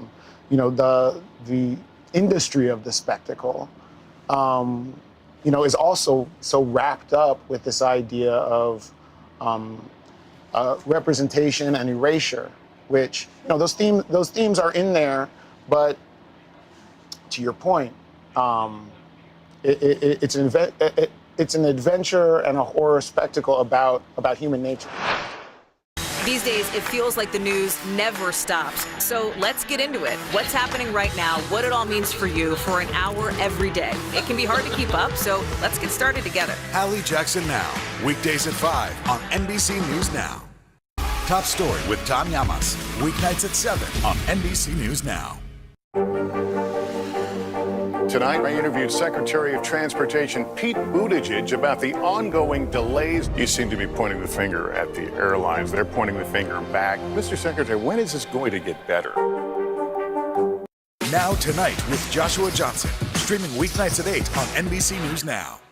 Top Story with Tom Llamas, weeknights at 7 on NBC News Now. Welcome back to Today. We got a lot to celebrate on this Wednesday morning. It's good to have you along with us. You don't know when your moment's coming, but when it does, you take it. Everybody's good, and that's it. Top Story with Tom Llamas, weeknights at 7 on NBC News Now. Tonight, I interviewed Secretary of Transportation Pete Buttigieg about the ongoing delays. You seem to be pointing the finger at the airlines. They're pointing the finger back. Mr. Secretary, when is this going to get better? Now Tonight with Joshua Johnson. Streaming weeknights at 8 on NBC News Now. Hallie Jackson Now. Weekdays at 5 on NBC News Now. I think, as we talk about spectacles, it becomes abundantly clear that all the themes and characters in this movie interact or represent the media in some way, and or some faction of it. And obviously the nucleus of the media I'm sort of examining here is Hollywood. And the selling of dreams, the selling of nightmares, the selling of illusion that's in the cornerstone of the piece. But it's not just an indictment of Hollywood. I mean, there are a couple moments in the film where it's sort of an indictment of us, of journalism. Yeah. Any time that we're going to make money off of the human need to see something crazy, that to me is what I call spectacleization. And I'm a guilty party. Yeah. You're a guilty party. We kind of all are in some ways, whatever side we're all on it, and that's kind of the point. We are, by the way. Okay, here we go. This is a big deal. Because Jordan Peele has been memorialized. Memorialized? Does that happen after? You've got Jaws, you've got Back to the Future. Yeah, but you don't have a lot of sets. But I mean, well, that's true. That's a good point. But you know what I'm saying. Yeah, this is a big deal. This is good. This is your set. So this, if I can tell you about the space. Yeah. I know you saw the film, but this is Jupiter's Claim, which is a theme park owned by a former child star, Ricky Juke Park, played by Stephen Yeun. It is in the vision of the movie Kid Sheriff that he was in as a child in the mid-90s. I don't know if you remember that film, Kid Sheriff. I do not. Okay, well it's real. And here we are. And obviously, there's more to meets the eye than here. So, if you're when you're going to see Nope. Yeah. So there is another layer to what happens here. You don't want to give away too much. Don't want to give away too much. But you could make the argument that this is a centerpiece of the film, the Star Lasso experience. We won't tell folks exactly. We won't tell people what happened What there. happened here. But something did happen there. Something did occur. And here we are. No, I mean, look, it's a UFO movie. Yeah. And there is something about this world that to juxtapose the sort of uncanny valley world of this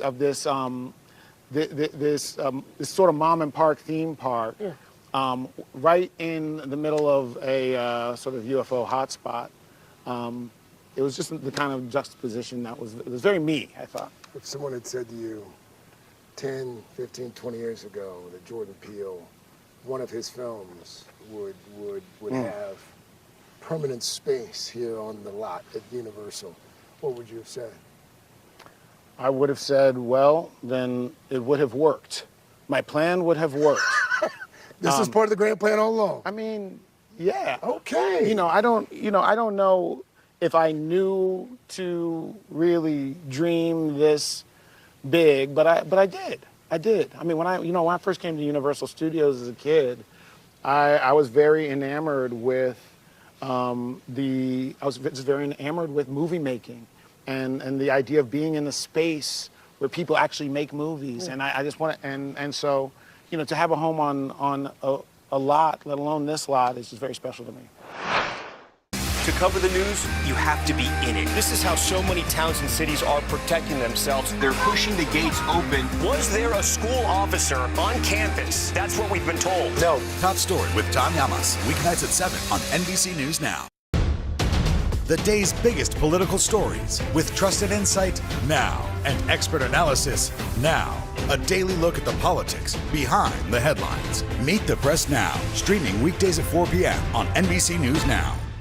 These are our missing daughters and sons. We need anyone who saw something to come forward. She was wearing a black jacket, a black top. I'm gonna bring my son home alive. Dateline Missing in America. Listen now wherever you get your podcasts. To cover the news, you have to be in it. This is how so many towns and cities are protecting themselves. They're pushing the gates open. Was there a school officer on campus? That's what we've been told. No. Top Story with Tom Llamas. Weeknights at 7 on NBC News Now. These days, it feels like the news never stops. So let's get into it. What's happening right now, what it all means for you for an hour every day. It can be hard to keep up, so let's get started together. Hallie Jackson Now. Weekdays at 5 on NBC News Now. Top Story with Tom Llamas. Weeknights at 7 on NBC News Now.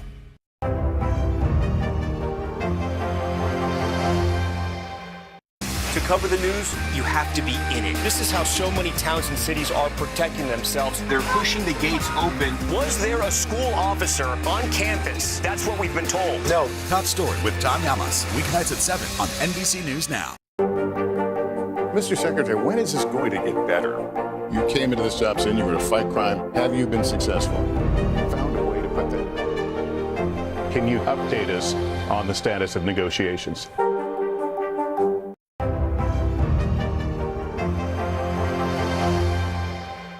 Michael Abels. He, of course, scored this one. He scored Get Out. He scored Us. I interviewed him a few months ago. I've been a fan of his work for a long time. And he told the story of when you called to invite him on that first project. And he thought you were punking him. What is it about Michael and his style that has led you guys to work together so much? Well, it's so funny that he thought I was punking him because I had never directed a film when I first reached out to him on Get Out. And what I loved about his style is he has an ability to create new genres of music. And he can do it many times. You can sort of describe a new flavor of music and he can achieve that. They took him all. I'm trying to save you. My brother is out there. And that's how I want my films to feel. I want it to feel like something you've never experienced. And so, that's what he does. He's like a Shaolin monk. You know? That's a great, and masterful. The music last night, not to give away too much, but I feel like when you watch and you listen to a Jordan Peele film now, that it's a Jordan Peele film. Like that's become one of the hallmarks of it. I love that. I love that. I spend a lot of time just focusing on this responsibility of trying to be a mirror for what comes in, and so to hear at the end people say that they can see me in there. In the cross section of these things, they sort of see me. I feel like, yeah, you do. Daniel Kaluuya, you guys have become quite the dynamic duo. We came to know him and Get Out. We see him again here. What is it about working with Daniel that makes it so special? Daniel, I've said it before. I'll say it again. He's my favorite actor to watch and to work with as well. We have a special. I believe he has this with any director he has this with, but we have a shorthand that is just the dream as a director, that you can have somebody and with very little words. It's like siblings, with very little words. We can come up to we walk up after a scene. I can be like, that thing, but what? Yep. It's like one of those silent conversations, and he's so committed. He's so focused, such a professional. Yeah, man, that's my star. I want to talk about something. I want to ask you whether something informs your work, and if so, how it does. You are a biracial man in America, white mom, black father. And some of the themes that we've seen emerge in your films, it would seem from the outside, it would seem to be that worldview informs your movie making in a somewhat pronounced way. Is that accurate? And if so, how? My race, I think, has informed my entire artistic journey. And part of it has been trying to reconcile the box and the boxes that the country puts people of color in, and trying to break out of that box, those boxes, whatever, and trying to identify, what does this mean? What? And so I think from an early on, you see this pattern in my work. It is about digging into those boxes so I can shed them and break out of them. And so, ever since I kind of started on that mission, I got into this pattern of just like, look, if I see a box, I'm gonna break it. If I see something I'm not supposed to do, I'm gonna do it. And I'm gonna figure out how to make it work. When people leave the theater after they see this film, what do you want them to be thinking about? Not to think, but what do you want them to be thinking about? I mean, that's a great question. This is their turn. This is their time for their end of the conversation. I think if I had too clear of an idea of what I wanted them to be thinking about, I think I feel like I wouldn't be having the conversation with the audience. That's up to them. I want to know what they, like I said, I feel like with Nope, we described a feeling and we portrayed a feeling. And we brought a sense of magic and adventure out of what was a very dark place and very dark time. And so I hope that they're just fulfilled and glad they went out to see it at an IMAX, which, by the way, IMAX. You used IMAX cameras for this, I read. Oh yeah, we used IMAX cameras. Again, very expensive. Oh, very expensive stuff. You can't just, but it makes it's. I think it's the best way to watch the film. Yeah. And the format is just immersive. It is. The whole thing with me is like, I wanted to make a flying saucer movie because I just felt like if we can feel like we are in the presence of something other, if we feel like that's real, then that's just an immersive experience worthy of going to the movies.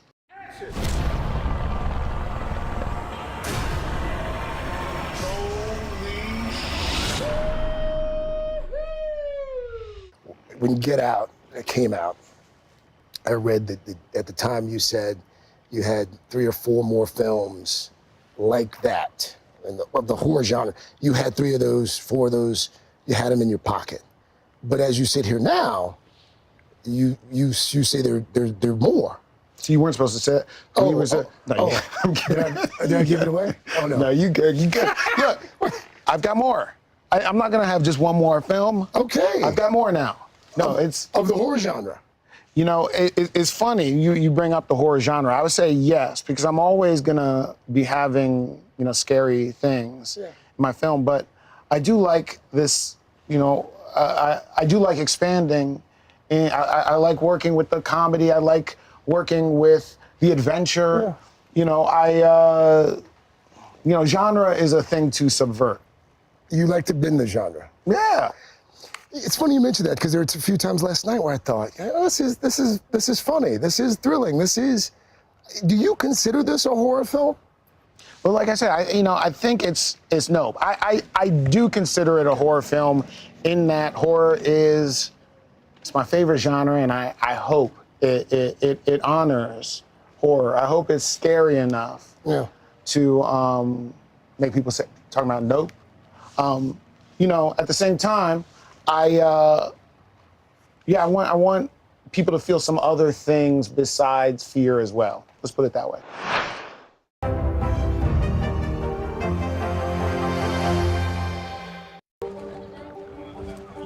Let's go. This is a critical choke point for this fire.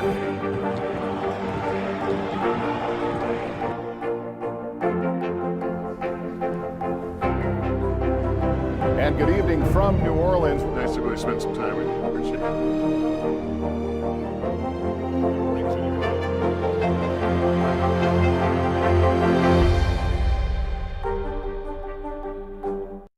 Tonight with Joshua Johnson, streaming weeknights at 8 on NBC News Now.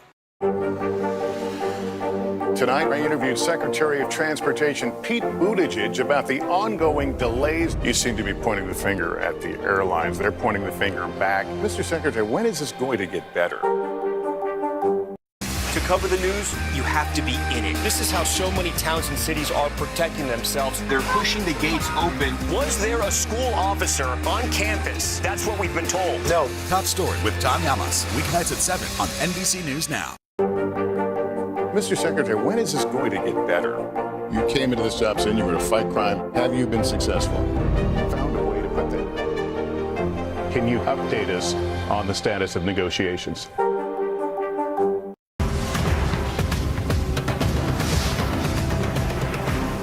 Hard to believe Keke Palmer is only 28 years old. Since her acting debut in Barbershop 2 nearly 20 years ago, Keke has appeared in more than 60 TV shows and movies. Keke's starring in Jordan Peele's thriller Nope. She plays Emerald, who may have captured footage of a UFO, which she and her brother are hoping to cash in on.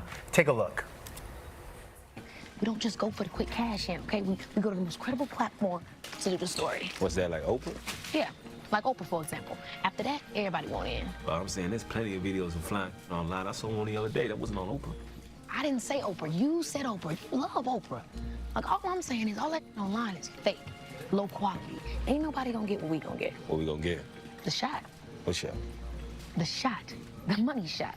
Undeniable, singular, the Oprah shot. The Oprah shot? The Oprah shot. Come on out, Keke. Yes. So good to see you guys. So happy you're here. Oh my gosh. Thank you for having me. Congratulations. Get the Can you give a little French moment? Okay, first of all, you're looking beautiful. Shout out to Wayman DeMica and Christopher John Rogers. Yes, he's such a talent, and so are you. I got to watch this film, which had me like both terrified and also laughing. Yeah. First of all, Jordan Peele is a crazy talent. Yes. He is. But you are effervescent in this. You shine so bright. What did it feel like to be part of it? Thank you so much. I mean, it feels so much fun. I mean, obviously, I'm a huge fan of Jordan, and this is like a different type of film that he's done before. The style is just really unique, but there's always this big, overwhelming message. So for me, I was just focused on making sure that I was able to, do what I needed to do to get the story told. Yeah. Now, a lot of what's been pointed out about this film, it's about what could be. How does this come out in this film? Oh man, I think that's the whole spectacle concept, right? There's something that the two lead characters, myself and Daniel's brother and sister, they discover something in the sky. Yeah. And then they're on this journey, both for different reasons, of finding out what is it exactly. Daniel's character OJ just is curious, and then my character's kind of like, how can we get ahead of this? How can we exploit this? And through that journey, it's really just kind of more so an observation of how many of us in today's society are obsessed with outside things, validation, exploiting, getting everything on footage, Yeah. So, but let's be real. Keke's in her backyard having a cocktail with her homegirls, and she sees a UFO. Who is Keke calling first? Honey, aside from talking to the girls that I'm with, I'm calling my mama. I'm on here Sharon on the line. Sharon, you'll never believe what I just seen. That's always what goes down. We have to talk about your mom.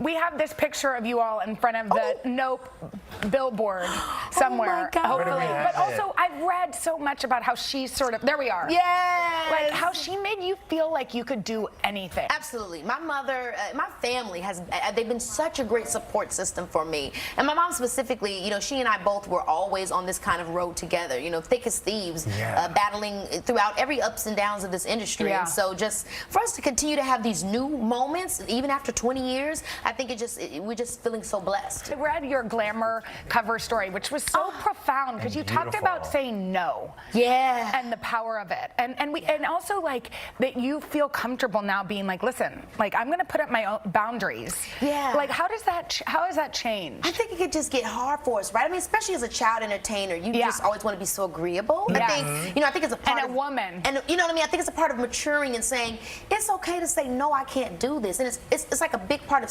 self-love, and also knowing that you can give your best. You know what I'm saying? Like, I think that's the way that I help myself transition to understanding that it's okay to say no, is that at the end of the day, all I want to do is do my best. And if I'm giving too much and I'm spread too thin, then how can I give my best? So that really made it easy for me to say, just say no, girl.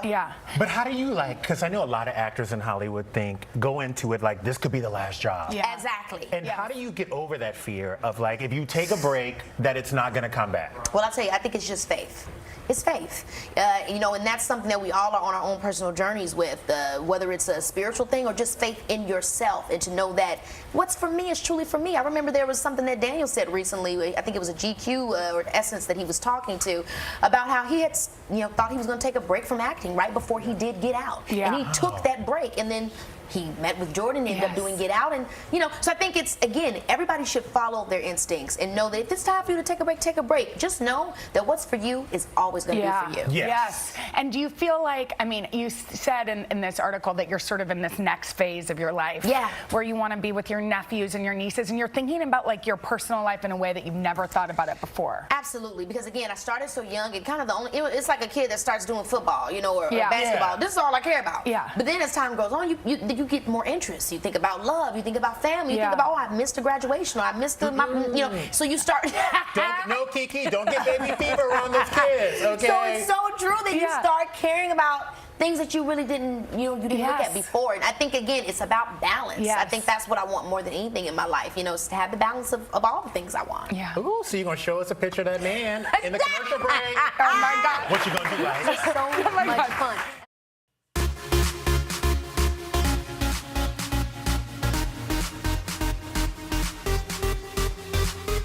Hey everyone, we're back with another Pop Start Plus for you today. I'm Joe Fryer in for Carson.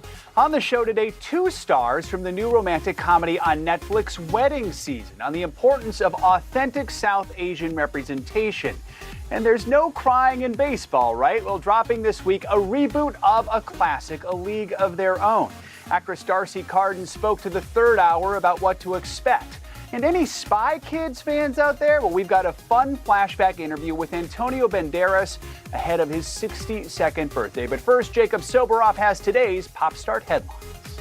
Ladies and gentlemen, let's do it. Here we go. First up, Kenan Thompson, the SNL legend, just landed his next big gig, hosting this year's Emmy Awards. All right. Yep. Right. So the award-winning comedian set to take the stage at the Microsoft Theater out in LA next month. It's going to be Kenan's first time hosting the star-studded show, although he is a 6-time nominee, 1-time Emmy winner. He is no stranger to the event.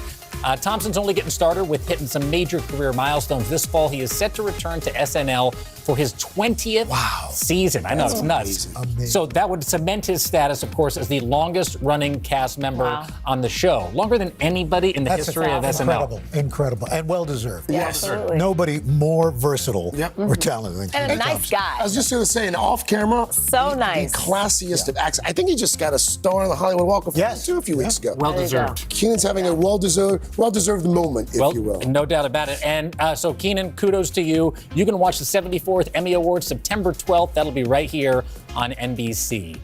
And now to Dolly Parton. Mark your calendars, guys. August 9th will forever be known as Dolly Parton Day, at least if you live in Ohio. On Tuesday, Governor Mike DeWine in Ohio declared the 9th as an official holiday for the music icon. She was celebrated with a special luncheon at the Ohio State campus, where they honored Dolly for her work with children's literacy. If you can believe it, she is spreading the gift of reading with the Imagination Library. She's been doing this for almost 3 decades.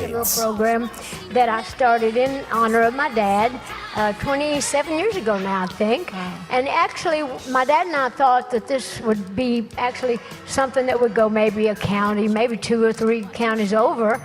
We had no idea when we started this that it was going to become what it has become. And we're hoping by the end of the year, we're going to be like over 200 million books. In honor of her dad, she said. How That's cool is that? awesome. Amazing. And of course, in typical Dolly fashion, she broke out her colorful guitar. She treated the lucky audience to a performance of a few songs. Listen. My coat of many colors that my mama made for me, made only from rags, but I wore it so proudly. And although we had no money, I was rich as I could be in my coat of many colors. Mama made for me. What a I want voice. more. Unbelievable. That's Cheers good. to Dolly. Cheers to Dolly's day. Every day should be Dolly. Dolly Parton Day. Exactly. Coming up next, Michael Bublé. Here's the story. A few months back, Michael thought he was going to surprise a London choir by popping into their rehearsal, but he had no idea that the gospel group was learning to sing Bring It On Home to Me from his newest album. Yep, watch this. Bring it on home to me. This is the best day ever. You know I'll always be your slave till I'm buried in my grave. But oh, mama, just bring it to me.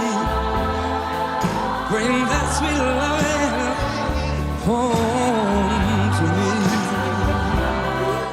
Love that guy. What I would do Isn't to he sing great? like that, man. Oh, man. Who knew Bublé could do gospel? Oh, Amen. I mean, listen, he's a Hallelujah. talented musician. Nothing he can't do. The only guy who was in on this, so it was a double surprise, was the choir master. His name's Nathaniel. And after they were done, Bublé took a moment to thank the choir for lending their voices to such a special song. Oh, I'm emotional. I kept saying, I'm never gonna, I'm doing all TV shows and I'm doing all this stuff and I'm doing the pop songs and all this, and I was like, how am I ever gonna make a moment of this and let people see how beautiful this is, And this is the moment. You guys gave me the moment. That was fantastic. I'm clearly touched by it. I was going to say, he's been here a lot, never seen him react that way. Yeah. But you can feel, especially with that soul behind him, it just probably just felt so good. And you love, Jacob, this is where you use your Pop Start platform to invite Michael Bublé and his choir to sing. Mr. Bublé, you heard Mr. Melvin. Let's do this thing. Yeah. Come on. It's been a long time since he's been here. Okay, nice. All right. All right, how about next one? Garth Brooks, Yeah. the country star, is lending his legendary pipes to a surprising new project. Garth is stepping into the world of nature documentaries for National Geographic's new series. It's called America's National Parks. As part of a 5-night event for National Parks Week, Brooks will use his Grammy-winning voice to actually narrate stories from inside our country's most iconic landscapes. Listen to this. The Grand Canyon.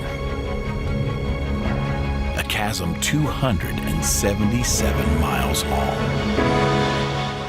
Even in winter, what appears barren supports life.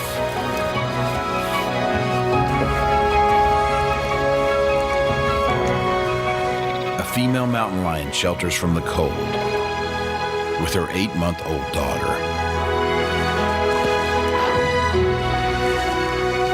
She can't rest for long with an extra mouth to feed.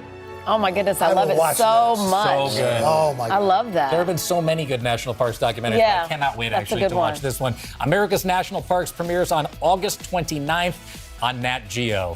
And finally, Jennifer Hudson. Okay. Is there anything that the EGOT winner cannot do? Yesterday, J-Hud stepped up to the mound. Hey! She threw out the ceremonial first pitch at the Royals-White Sox game. And check this out. So the ball soars. You saw it over home plate, right down the middle. She celebrates with a little well-deserved victory dance. And Al can tell us, because I think you've done this. Yes. A lot of pressure to land the first pitch, But what she did was she arced it. This is from Okay, 5 here we years go. ago. Cue the There video. it is. Just a little bit outside. Yeah, well, I had just had shoulder surgery. Not bad though. I mean, there have been worse.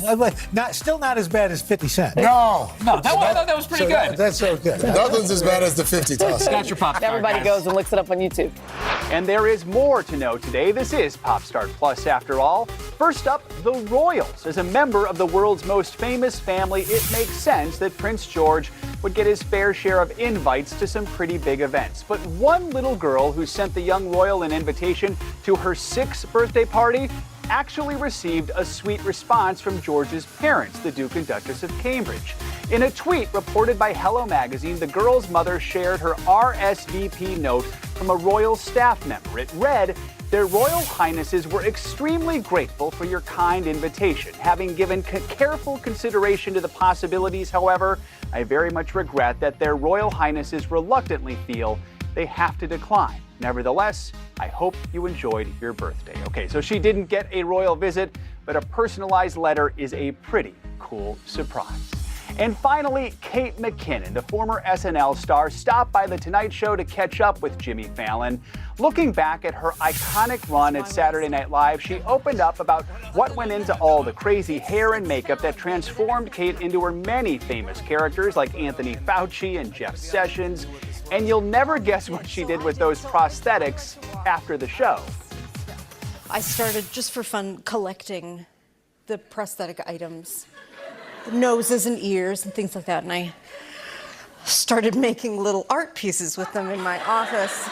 Like I said to a writer friend, like, oh, come get your Gatorade, it's in my office. And then I sort of had made that. Piece of art. Just a bouquet of noses and ears. Yeah. And then I said to one of the writers, just go, I left something on the piano, can you go find it? And I mean, that's all Fauci noses. Those are noses. Those are Absolutely beautiful, right? It is safe to say Kate will be missed around Studio 8H on and off screen. And those are your Pop Start Plus headlines. Still to come, we're going to dive into the new romantic comedy wedding season. Stay with us. These days, it feels like the news never stops. So let's get into it. What's happening right now, what it all means for you for an hour every day. It can be hard to keep up, so let's get started together. Hallie Jackson Now, weekdays at 5 on NBC News Now.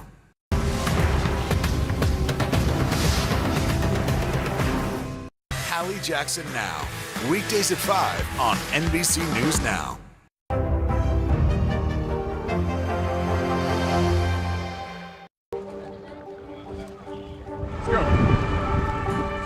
This is a critical choke point for this fire.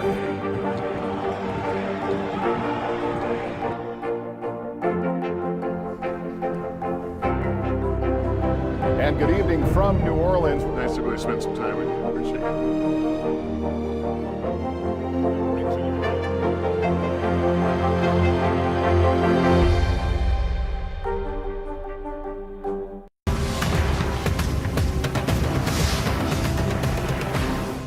Now Tonight with Joshua Johnson, streaming weeknights at 8 on NBC News Now. Top Story with Tom Llamas, weeknights at 7 on NBC News Now. Today is now a podcast available every morning. Listen wherever you get your podcasts. For breaking news in our changing world, download the NBC News app.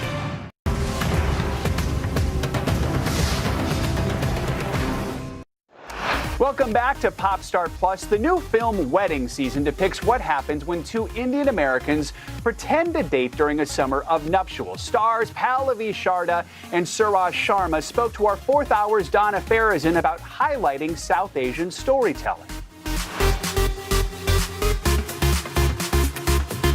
I'm really excited for the two of you.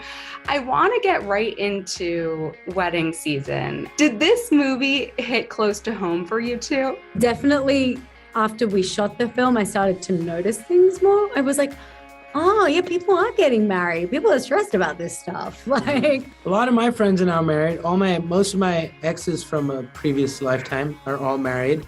I went to 4 weddings in the last 5 months. I know the feeling. Yeah. 4 weddings in the last 5 months. 4 weddings in the last, all Indian weddings, all crazy. Pallavi, how would you describe wedding season? I would describe it as a lens, as a really beautiful lens into one aspect of a very broad archetype that is South Asian culture as it exists in, diasporic communities. And as Suraj said, is a lens through which we can create intercultural understanding and empathy. I think as someone who grew up Indian Australian, I'm very cognizant of the fact that we're often expected to be obedient and compliant and quiet in the face of the host society, so to speak. And I think that wedding season is incredibly empowering as far as a woman who takes up space and starts to believe that she is able to do that within her family, within her personal relationships, within the workplace. Yeah, I just think it's a beacon. It's a beacon for what we ought to be able to do in terms of living through love and not fear. Harvey. Literally the only reason I agreed to meet you here was so that my mom would stop posting my profile online. Mm-hmm. So this, us, It's never gonna happen. never gonna happen. How can you be so sure of that? because our parents set this up. What drew you to your roles, and how similar are you to your characters? Well, what drew me to Asha is many things, I will say. First of all, the film as a whole, I think, has a really important part to play in the conversation around, breaking down the binary of us and them in, the modern lexicon of what it is to exist in society. And I think that this film goes a long way towards the actualization of this idea that we are all one. And it just is by shining a light on the normalcy of a family who lives in Jersey, who happens to be Indian or American of Indian origin. And then Asha's just a cool cat. She's a maverick, just like me. And for me, it was just like finding a project where you're suddenly surrounded by South Asians in the creative space. That just rarely ever happens. It never happens. If you're of any minority and you're, let's just say, an actor for now, you find yourself feeling quite alone. You're like, all right, I'm doing this alone again, To suddenly realize the bigger picture and how many people have given their souls and life to this is a joy. And getting to work on this, specifically on this project, was a dream. And obviously with her, it was fun. It was a learning experience. Yeah. If we join forces, we won't have to deal with all of this. I'm not interested in a pretend relationship, okay? Do this for your parents. At least until wedding season is over. What was it like bringing this experience, to life, and this project to life behind the scenes for you? Oh my goodness. It was, first of all, I guess if I actually now sit back and look at the journey that I've been on, and the fact that I dreamt of being an actress when I was probably 2 or 3 when I said I want to grow up and be an actress. And the actualization of that is kind of unbelievable, even statistically speaking. So to be a part of that beginning phase is something that I think people like myself and Suraj have been working towards for a long time. And now to have someone like yourself even recognize that and ask that question, it just means that it's working and we are moving the needle forward, and the work is being seen, we are being seen, we are representing others that will be seen, and we break down the monolithic stereotypes of what it is to be a person of color of South Asian descent on screen, but also in the broader community. And I think that's ultimately the aim of storytelling. And one thing to that is that, many times it's like, okay, wow, you're a South Asian actor, like on screen, you must really be changing things, The real change happens behind the camera and then in front of the movie screen. So in that regard, this was a gem, being surrounded by all these South Asians who have been at different stages in their lives, all with a common struggle. And with this team behind it, right off the bat, there was intention with this. There's intention. And that hits deep. Well, and thinking about, the authenticity of this storytelling, and also in the representation, the South Asian representation behind the scenes and in front of the camera, what do you hope audiences take away from this movie? Who is this movie for? Everyone. And if anything I want to be taken away is a little bit of understanding. It's like, how am I supposed to accept or understand this group if I've never communicated, if I don't have any insight into their lives, if I don't see the normalcy, the common struggles? It's through things like this. It's through conversation, whether it be conversation through media, conversation in person. That's what, if I hope the people take away a lot of fun, because this is fun, and a little bit of understanding. Yeah, that's what breeds empathy. Thanks to Pallavi and Suraj for hanging out with us, and you can catch Wedding Season now on Netflix. Up next, Darcy Carden breaks down a brand new take on A League of Their Own.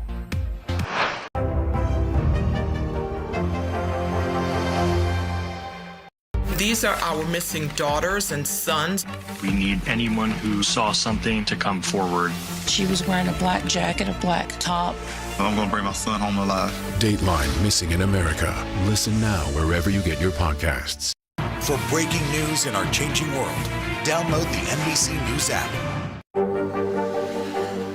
Tonight, I interviewed Secretary of Transportation Pete Buttigieg about the ongoing delays. You seem to be pointing the finger at the airlines. They're pointing the finger back. Mr. Secretary, when is this going to get better?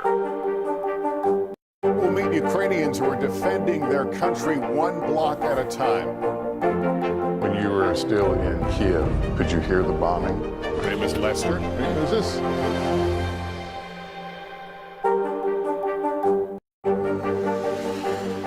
Tonight, I interviewed Secretary of Transportation Pete Buttigieg about the ongoing delays. You seem to be pointing the finger at the airlines. They're pointing the finger back. Mr. Secretary, when is this going to get better? Live from Ukraine, from Uvalde, Texas, from Mayfield, Kentucky. To cover the news, you have to be in it. This is how so many towns and cities are protecting themselves. You can actually see they're pushing the gates open. Was there a school officer on campus? That's what we've been told. No. Do you remember any tornado as bad as this one? You look at this and you're thinking, we're not going to have power for weeks, if not months. Exactly. Every night, it's your news playlist. Top Story with Tom Llamas, weeknights at 7 on NBC News Now. These are our missing daughters and sons. We need anyone who saw something to come forward. She was wearing a black jacket, a black top. I'm going to bring my son home alive. Dateline Missing in America. Listen now wherever you get your podcasts. Now Tonight with Joshua Johnson, streaming weeknights at 8 on NBC News Now. We're back. 1992's A League of Their Own is a beloved movie filled with quotable lines and big stars. Of course, it centers on a group of women who fought to play baseball during World War II with a cast that includes Tom Hanks, Gina Davis, and Madonna. Well, now a reboot is up to bat featuring a new cast of characters, including one played by Darcy Carden. She spoke with the Third Hour all about it.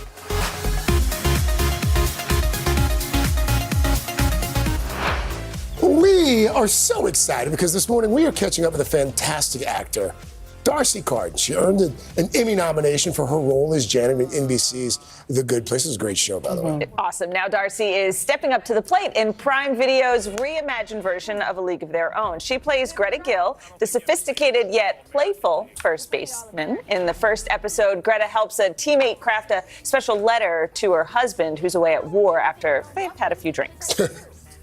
I need you to send this immediately. All right, you need to make sure it goes out, all right? Immediately. Don't open it. I won't open it. Why would I open it? Why did you even bring it up? I'm not, is there someone else? I don't, this is sealed, so just keep it that way. Henry's a bad boy. No, I won't be. I don't plan on being bad. Don't be bad, Henry. Please enjoy your stay. Don't be bad! Yeah, it looks fun. I wish I was there that night. I know.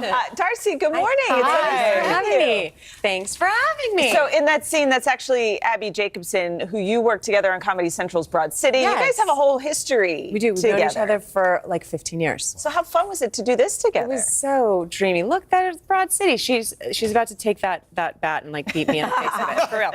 Check it out. Wow. It was really fun. It's dreamy and lucky, and she's one of my best friends, and we kind of do a lot of pinch me moments. Like there's a lot of moments where we are looking at each other like, how the hell did we get here? It's pretty great. It's pretty great. You guys have chemistry too. So let's talk baseball for a moment. I understand. So you grew up playing. I did. So did it feel familiar then to pick up that? Yes? Yeah, it did. It definitely did. I think I was even like maybe cocky. I was like, oh, I know. You also played first base. I played first base. That's nice. But then, we had these amazing coaches, real coaches. Justin Siegel, who was one of the first women to coach in MLB, which is amazing. And she brought all of her professional women baseball players. They were incredible. And they really taught us the things that maybe like the local dad didn't teach me when I was, 10 years old or whatever. A lot of like technical things that I never learned. So did it all come back to you? It did, yeah. And yeah, I'm older now, so things, I pulled my calf running home one time, and that's just part of the deal, But it was really fun, and everybody got so much better, and it was incredible to get to play baseball for like a whole summer. It was really fun. And get paid. Yeah, I guess I did get paid, Al. There's that. I guess I did. So your name's Darcy. I love the spelling, capital D, little apostrophe in there. So how did your parents come up with that? Okay, well, it's funny that you say, how did my parents come up with it? Because I actually gave it to myself in junior high. In middle school? Like junior high? You added the... You remember the band Smashing Pumpkins? Oh, sure. The bass player was D''A, and I thought she was so cool, and I just changed it. What did your mom, what did she have to say about it? She wasn't mad or anything, but she was like, what are we doing here? Like, what are you doing? Stuck, like, what phase of your life are you in right now? And so this is happening. To this day, her way of like making fun of me is to sign any letter or email M'. Oh, that's hilarious. Cute. Getting owned by your I know. I love that. That's part of it. That's awesome. So last time you were here, we had not seen the last few episodes of A Good Place. Yeah. A Good Place. And I myself am still going through withdrawal phase. Do you miss that? Because it was such an amazing cast. You got a great cast in A League of Their Own, but this cast, no, it my was God. really special, like really special. And I do think that I knew it was special. I mean, I totally did. I'm like getting cast in a show with Ted Danson and Kristen Bell. I know, but I really tried to like live every moment and remember it all. And we just had the best time. And it was short and sweet. And we still see each other all the time. I mean, I was at Kristen's house a couple of days ago. Like we still all keep in touch. I'm always curious because for me, it's like a show I binge and then I rewatched it because it's got that rewatchability factor. Do you do that with that show? Or I know want 'cause to. it's weird because you're in funny. it? Yeah, I want like during the whole pandemic, I kept being because people really discovered it during that time. We were all home, and I kept thinking like, oh, I got to rewatch it. But there's something like, there's some weird thing. I will watch it again at some point. I love it. it's a little. It's bizarre. What do you watch? Like, what are your shows? What do I watch? Well, I just like besides the third hour. Yeah, okay. So the third hour. Of course. So after Everyone's the third hour, I just watched The Bear. I love Hacks. I love the other two. I watched like it's funny. This is a weird thing to say, but like a lot of my friends are making great stuff. So it's really cool to get to watch things, and they are also great. You're in a place in life where that happens, right? It's weird. You guys have all worked so hard for it, and now we're all like little scrubs trying to get somewhere, and now it's here. Look at you now. Look at this shoulder. On the third hour today. That's right, with your apostrophe. That's right. Yes. Do whatever I want. Great to hear from Darcy there, and you can catch A League of Their Own on Prime Video this Friday. Still to come, we are revisiting another beloved film, Spy Kids. Today is now a podcast available every morning. Listen wherever you get your podcasts. To cover the news, you have to be in it. This is how so many towns and cities are protecting themselves. They're pushing the gates open. Was there a school officer on campus? That's what we've been told. No. Top Story with Tom Llamas, weeknights at 7 on NBC News Now. Let's go. This is a critical choke point for this fire.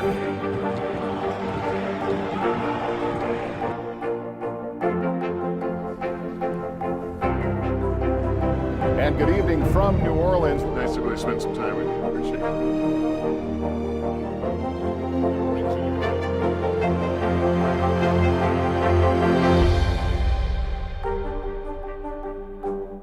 What do you love about fatherhood? The chaos, the learning. Is climate change one of your top priorities? What's your message to girls who want to make a difference in their own communities? Believe in yourself. To cover the news, you have to be in it. This is how so many towns and cities are protecting themselves. They're pushing the gates open. Was there a school officer on campus? That's what we've been told. No. Top Story with Tom Llamas, weeknights at 7 on NBC News Now. Top Story with Tom Llamas, weeknights at 7 on NBC News Now. Today is now a podcast available every morning. Listen wherever you get your podcasts.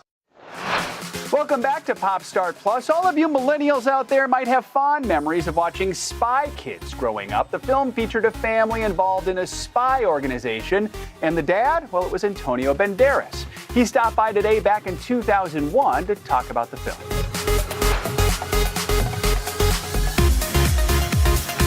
You have a little girl, Stella, Exactly. who's 4.5 now. Is this something that you wanted to make a movie that she could go to and enjoy? Absolutely, absolutely. Because I do, as you said at the beginning of the interview, very serious movies, and I have to wait probably like 20 years until my baby's going to be ready to see those. Right, right. I wanted to give kind of a gift to her in some way. And in a way, it must have been a lot of fun because you really sort of spoof yourself in this movie, don't you think so? In a bit, in some small ways, Antonio, because you are this very suave and debonair former spy, and yet you're also this kind of quirky, kooky family man as well. I mean, there are really two sides to this fellow. Right.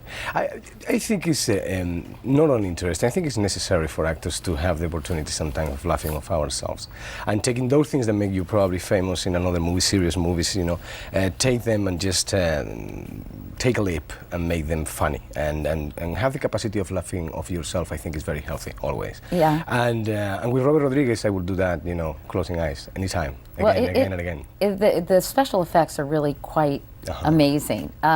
Was it difficult for you, because you haven't done a lot of movies with a lot of special effects? Am I right about that? No, because the movies that I've done that have been action, like Desperado and Mask of Zorro, they were movies that they were more Western than you know, kind of technological cybernetic movies that you see in the movie theaters today. But this case was special. I wanted to work in something like that. I wanted to know what is to work with a green screen. You don't have anything around. You just touch on the air. Right. And after you see the movie, you say, oh my God. It's a big challenge, isn't it? Because sometimes you're reacting to things that aren't happening at that moment, or you're interacting with characters. So was it fun, or it must have been a big challenge? It was more difficult than I thought. It's more difficult than the people may think it is, because actually you are doing a real acting job. You're acting with nothing around except air and a blue screen in the back. But at the same time, we got beautiful scenographies, which are different and set up the movie in a completely different style. I think basically what we have here is kind of a Mission Impossible or James Bond for kids. In which, and something happens, you know, it happens to me as a father, you know, when I have to take my kid to a movie, and I always say, oh my God, I'm going to be just yawning all the time while the kids probably having fun. This movie is not like this. I think this movie is also for parents. You got a lot of wink to the parents, and I think they may have a great time with their kids. Yeah. This is based on making a lot of emphasis in family values and big adventure. Did you have fun with your castmates, especially working with the kids? Oh yeah, the kids are amazing. The kids are the real actors in the movie, and everybody else who was professional, we were playing theirs like kids. And a happy early birthday to you, Mr. Banderas. That was Pop Start Plus. Thanks for watching. Tomorrow we'll have a great conversation with comedian Joe Coy. Till then, take care. Oh, hello to all of our friends out there. Today all day. Yes. Chanel and I are happy to be with you guys for this episode of Today in 30. We sure are, and we hope you're all having a great Wednesday. It was certainly another busy morning here at Studio 1A, so let's get right to it. We're starting things off with new details and fallout from that FBI search of former President Trump's Mar-a-Lago home. Kristen Welker is bringing us a full report. And then we're going to take a look at the new tributes that are pouring in for Olivia Newton-John as generations of friends and fans start to really share their touching stories, shedding even more light on the legend's incredible impact on and really off the stage. Absolutely, and a powerful feel-good story after a frightening scene at a Little League game took an unexpected turn. We're going to hear from the boys from the rival teams behind a remarkable show of sportsmanship. It's all coming up on Today in 30. We're going to start with our chief White House correspondent, Kristen Welker, standing by in Washington. Kristen, good morning to you. Craig and Chanel, good morning to both of you. Former President Trump will be facing more legal scrutiny today. He will sit for a deposition in a different investigation with the New York State Attorney General's office. The AG looking into whether Mr. Trump and the Trump Organization misstated financial information on official documents. It comes as the fallout intensifies over that unprecedented search at his Florida property. Overnight, in a show of force, a group of House Republicans having dinner and posing with former President Trump at his home in New Jersey. One of the congressmen who attended speaking out overnight. I've never seen President Trump as fired up as what he was tonight. It comes amid dramatic new details about the FBI's move to execute a search warrant at Mar-a-Lago, Mr. Trump's Florida estate. A lawyer for Mr. Trump, Christina Bobb, tells NBC News his legal team had been discussing records stored at Mar-a-Lago since this spring. The news was first reported by the Washington Post, which also said federal authorities were increasingly concerned Mr. Trump or his aides had not returned all documents that were government property, citing people familiar with the discussions. On Monday, Bobb said the FBI removed about a dozen boxes from a basement storage unit. They also said that they were looking for classified documents, evidence of a crime as far as classified documents go. It comes as the former president and his allies are escalating their attacks on the FBI, claiming without evidence that the investigation is politically motivated. We're a nation that has weaponized its law enforcement against the opposing political party. It's like what we thought about the Gestapo. Former Vice President Mike Pence, who has broken with Mr. Trump publicly, is urging Attorney General Merrick Garland to give a full accounting of the search. The Justice Department is not commenting. The search warrant remains under seal, meaning details about what agents sought to remove from the residence are still secret. But experts say investigators had to meet a high bar to carry out the unprecedented search. The FBI can't get a search warrant unless it establishes probable cause to believe that a crime has been committed, a federal crime. And such a sensitive move, so close to the midterm elections, would almost certainly have to go through the highest levels of the Justice Department, including the usually cautious Attorney General Merrick Garland. Trump allies now saying it may have made the former president more fired up to run again. I believed he was going to run before. I'm stronger in my belief now. Now, as for that congressman who attended that dinner, Jim Banks, he said Mr. Trump seemed poised to soon announce for run for president. And I've been talking to allies of the former president who are arguing this search at his Florida home could actually re-energize some of his supporters and even some of his detractors. Still, the optics of the FBI search are also casting a pretty big cloud. Craig. Our Chief White House correspondent Kristen Walker for us there. Kristen, thank you. Let's turn now to NBC Justice correspondent Ken Delaney. Ken, good morning to you. So, Ken, despite all the criticisms, and there have been many, so far federal officials have remained silent. Walk us through the thinking there and what's the likelihood that that could change sometime soon. Good morning, Craig. Look, it's ironclad Justice Department policy not to talk about any pending criminal investigation out of fairness to the people being investigated in case they are never charged. And when you say to DOJ officials, sure, but this is the former president, the whole country is talking about it and millions of people think this search is improper, they reply, that's exactly what former FBI Director James Comey argued when he made a decision to violate policy and talk about the investigation into Hillary Clinton's private email server in 2016. The Justice Department watchdog later concluded Comey's behavior cast a cloud over the FBI, and many people think it changed the course of the election. So, Craig, it appears that Merrick Garland is determined not to go anywhere close to that line. All right, let's pivot here and talk about what's expected to happen today. Separate investigation here in New York. Former President Trump expected to be deposed in that investigation today. What more can you tell us about that? That's right. He will answer questions under oath today from the state attorney general's office in their civil investigation into his business practices. And this is a high stakes moment for the former president, Craig, because the New York attorney general has already said she has found evidence of fraud in how the Trump organization valued various properties, though she's still trying to figure out who was responsible. And while this is only a civil investigation, there is a parallel criminal probe by the Manhattan district attorney that appears to be stalled. Given the criminal jeopardy, Trump might be wise to assert his Fifth Amendment right not to answer any questions, as his son Eric did more than 500 times in this case. But that would be a bad look for somebody who wants to run for president.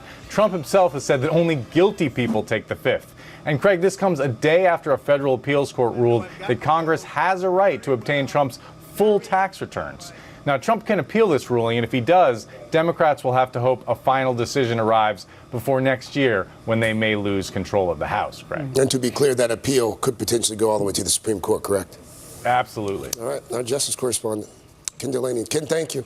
Meantime, a new report on inflation is being released this morning. A critical piece of information as the Federal Reserve considers whether to continue raising interest rates. NBC's Tom Casello is covering that for us from Washington. Tom, good morning.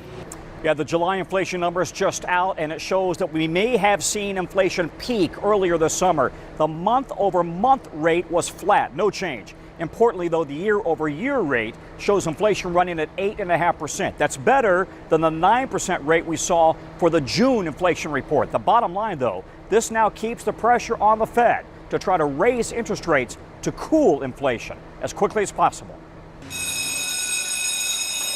The school bell is ringing for millions of kids this month, with 40-year high inflation taking a big bite out of back-to-school budgets.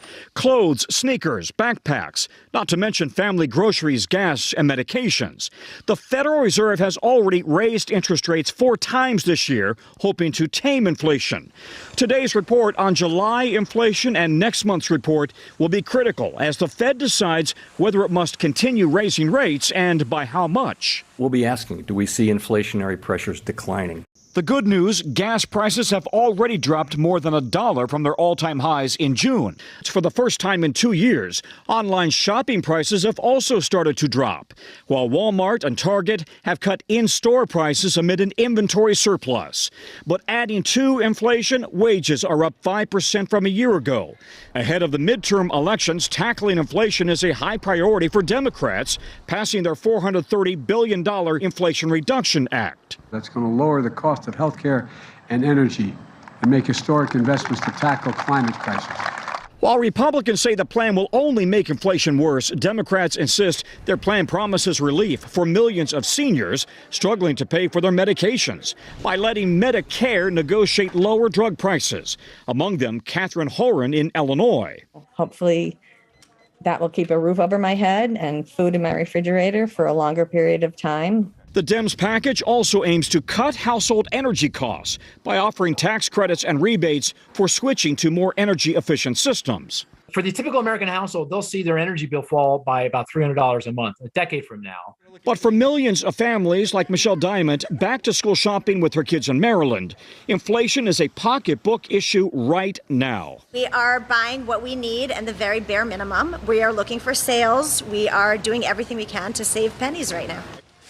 Tom, gas prices are fortunately coming down. Are there any other areas where we might see prices drop in the coming months? Airfares are dropping as well, so if you have a flight planned for the fall, keep in mind this is the season when airfares start to drop because it's no longer the high season for travel. But also jewelry is coming down, believe it or not, toys, electronics. Some of these items we saw really skyrocket are slowly starting to drop, especially online, Chanel. It's a bit of good news. We'll take it. All right, thank you, Tom. Top Story with Tom Llamas, weeknights at 7 on NBC News Now. We'll meet Ukrainians who are defending their country one block at a time. When you were still in Kiev, could you hear the bombing? My name is Lester. Who's this?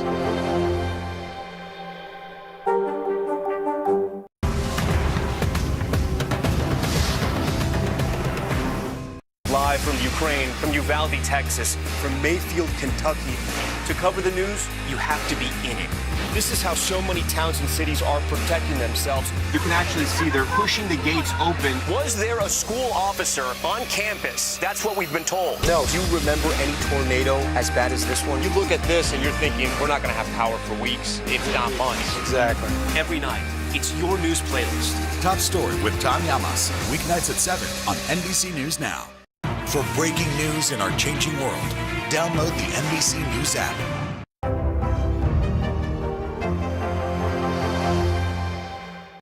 These days, it feels like the news never stops. So let's get into it. What's happening right now, what it all means for you for an hour every day. It can be hard to keep up, so let's get started together. Hallie Jackson Now, weekdays at 5 on NBC News Now. For breaking news in our changing world, download the NBC News app.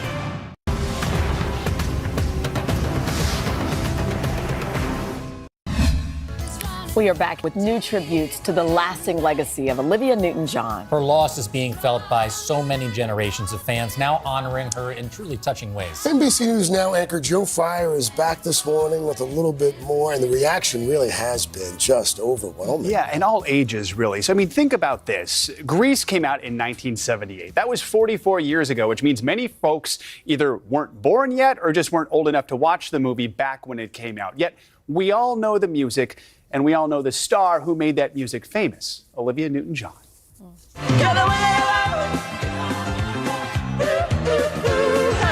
If you're like many music fans, the soundtrack of your life overlaps with the soundtrack to Grease, whether you're in your 70s or your teens.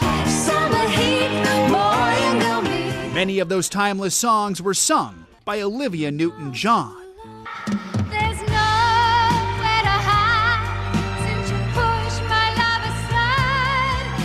So what better way to honor her than by singing too?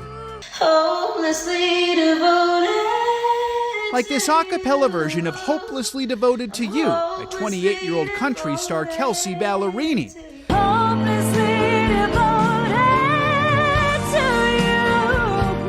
Same ballad posted by Julianne Hough, who played Sandy in Grease Live back in 2016. She writes, like so many, Olivia has always been my hero. Hopelessly devoted to you. Kristen Chenoweth shared her rendition from the TV show Pushing Daisies, along with a message. For Olivia, I love you. You were everything to me. And fellow Australian superstars Nicole Kidman and Keith Urban wrote, Livy brought the most divine light into the world. We will always be hopelessly devoted to you. It's a sentiment echoed across the globe, from Australia, where landmarks turned pink in her honor, to Hollywood, where fans left flowers on her Walk of Fame stall.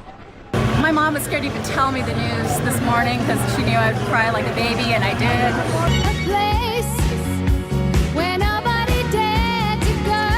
It wasn't just Grease that slid into our music libraries. Xanadu, though far less fruitful at the box office, found success on the music charts with hits like Magic. Then came Physical. The iconic video was remade for a new generation in 2010 on the show Glee. Let's get physical, physical. I wanna get physical. This time, Newton-John shared the screen with Jane Lynch, who honored the icon, writing, "She was kindness and love personified. What a light. We are better for having her." She was beloved not just for her music, but for her advocacy for breast cancer research. Hey, Phil. Good. During her own 30-year battle with the disease, Newton-John's Cancer and Wellness Center became her life's work, providing care, therapy, and compassion to hundreds of other patients. To have a place that supports the people that are going through it and their families is my dream. It's here, and I'm so thrilled. Olivia Newton-John touched so many people in so many different ways, a legacy that spans generations, now and forever. That legacy is, of course, global. In fact, government officials in Australia have offered to do a state funeral there to celebrate her amazing contributions, including that Cancer and Wellness Center there in Australia. What a legacy. I mean, and you said you Yeah, I admitted to you guys, in high school, middle school, I mean, I would go home and put in my VHS tape of Grease, and I would just watch it. I loved her. She was just so affirming and graceful and kind. We all wanted to be her friend. And there were a lot of girls who felt that way, you know, and she just crossed generations, so. Which explains the outpouring. Absolutely. Thank you, Joe. Thank you, Joe. Now to our favorite story of the morning, and judging by the response online, a lot of yours as well. Yeah, there was a bit of a scare right there. There was a game to qualify for the Little League World Series. A young batter hit in the head by that pitch there, but it's what he did next that is touching hearts all over the world. NBC's Gotti Schwartz joins us with more on this beautiful display of sportsmanship. It sure was. Talk about high stakes. This happened at the Southwest Regional Championship in East Texas. Pearland facing off against a team from Tulsa, Oklahoma, and in a game that would decide who would head to Williamsport, some good old-fashioned empathy and compassion. Oh, look out. A heart-stopping moment at bat during a playoff game, becoming a heartwarming display of sportsmanship. It started when a fastball from Pearland, Texas pitcher Caden Shelton hit the batter, Tulsa's Isaiah Jarvis, in the side of the head. Jarvis dropping to the ground in pain. I was shooken up because I've never been hit with a ball that hard. But to the relief of players and fans, recovering quickly. Wow, that is a tough kid right there. Meanwhile, pitcher Caden Shelton visibly shaken on the mound. Then an unexpected curveball, a touching moment between opponents. Jarvis striding over to the upset pitcher and folding him in a hug. This is really cool. Hey, bro. I wanted to make sure he was all right, and I wanted to make sure he knew that I was all right. We felt bad for each other. I felt bad for hating him, and he felt bad for when I was crying, and he came and hugged me and made me feel better. The crowd giving a standing ovation. This is the best thing that I've ever seen in Little League Baseball. I was sick to my stomach. To be completely honest, I was sick to my stomach. When he started walking towards Caden, the things that he said to Caden and the way that he hugged him, Isaiah, you are a great kid. You're amazing. Parents' worries turning to pride. I'm a college baseball coach, and it is a high-stakes game, and obviously it's a win or go home. And in that moment, that was what came out of him was to be a good person. Just overwhelmed with pride for him. Ripped, caught! But of course, the game must go on. Pearland beating Tulsa, now headed to the Little League World Series. But in that one moment, sportsmanship more golden than a trophy, and a new friendship the players say will endure. You guys met a few days ago. You think the friendship's gonna stay alive? Yeah, I think so. Good luck, Pearland. Go get them. Thanks. Today is now a podcast available every morning. Listen wherever you get your podcasts. Mr. Secretary, when is this going to get better? You came into this job saying you were to fight crime. Have you been successful? Found a way to put that. Can you update us on the status of negotiations? Today is now a podcast available every morning. Listen wherever you get your podcasts. Mr. Secretary, when is this going to get better? You came into this job saying you were to fight crime. Have you been successful? Found a way to put that. Can you update us on the status of negotiations? Today is now a podcast available every morning. Listen wherever you get your podcasts. Mr. Secretary, when is this going to get better? You came into this job saying you were to fight crime. Have you been successful? Found a way to put that. Can you update us on the status of negotiations? Now Tonight with Joshua Johnson. Streaming weeknights at 8 on NBC News Now. Mr. Secretary, when is this going to get better? You came into this job saying you were to fight crime. Have you been successful? Found a way to put that. Can you update us on the status of negotiations? Welcome back to Today. We got a lot to celebrate on this Wednesday morning. It's good to have you along with us. You don't know when your moment's coming, but when it does, you take it. Everybody's good, and that's it. And what do you love about fatherhood? The chaos, the learning. Is climate change one of your top priorities? What's your message to girls who want to make a difference in their own communities? Believe in yourself. For breaking news in our changing world, download the NBC News app. Top Story with Tom Llamas. Weeknights at 7 on NBC News Now. And time now for our back-to-school safety guide. And I'm going to be paying real close attention for this one because we got important advice for college students, especially heading to campus for the first time. NBC News senior consumer investigative correspondent Vicki Wynn here with some safety lessons. Vic, I am all ears. Yeah, good morning. Well, college is such a special time for everybody, the students, the parents, the family. And these kids are heading off. For a lot of them, it's the first time they will be independent. That certainly comes with some new risks. So this morning, from dorm life to nightlife, I went back to school for a refresher course on campus safety. At college campuses across America, it's back to school. Each year, around 20 million U.S. students attend college. For some, it's the first time they're on their own, and safety may not be their first priority. Fortunately, crime on college campuses has been on a steady decline for years. According to the most recent numbers in 2020, there were a reported 28,000 crimes. That's a record low, due in part to remote learning during the pandemic. But as we return to in-person classes, we're here on the campus of Fairleigh Dickinson University in New Jersey for an important lesson on how to stay safe while in school. Joining me is Mike Sapriconi. He has 16 years of experience as an NYPD detective and is now the president of global security firm Squad Security. Mike, we talk about safety all the time. What do we need to know about staying safe when it comes to being on a college campus? Being alert, paying attention, always being vigilant to what's around you, making sure you know your friends, they know where you're going, they have your telephone number, you have theirs. Always to be in touch with somebody. And being prepared is so important. Always being prepared. Let me introduce you to Treasure Thomas. Hi, Treasure, come on in. She's a junior here at Fairleigh, and she's going to take you through a day in the life of a student here on campus. Great. Nice to meet you, Treasure. Looking forward to it. Nice to meet you, too. Her day starts when she drives to class. Great place to park. You want to park where there's a light So at night, you know where your car is. You want to park otherwise places where there are other cars parked. And keep your key in your hand. Don't hit it 30 yards out because then someone's going to see that you're opening the doors. When you get close to your car, hit your fob, go in your door. And as soon as you get in the door, before you start your car, lock your door. Almost every school has campus-wide alerts, usually sent via text message. So what should I do if I get that alert? Well, if you're in a classroom, you should certainly be guided by your professor or your instructor. If not, you should definitely contact public safety or if you are your RA if you have some concerns. But you should have a point of contact that you should be able to go to. Another tip, add the number for campus public safety in your phone. They can usually respond faster than 911. A big mistake students make at the library. So you have your computer out, you probably have your phone out on the desk, and sometimes I'm sure you've gotten up to go do something and you've left them there. Of course. And it's a bad idea. Theft is the #1 crime on campuses, okay? It's a crime of opportunity.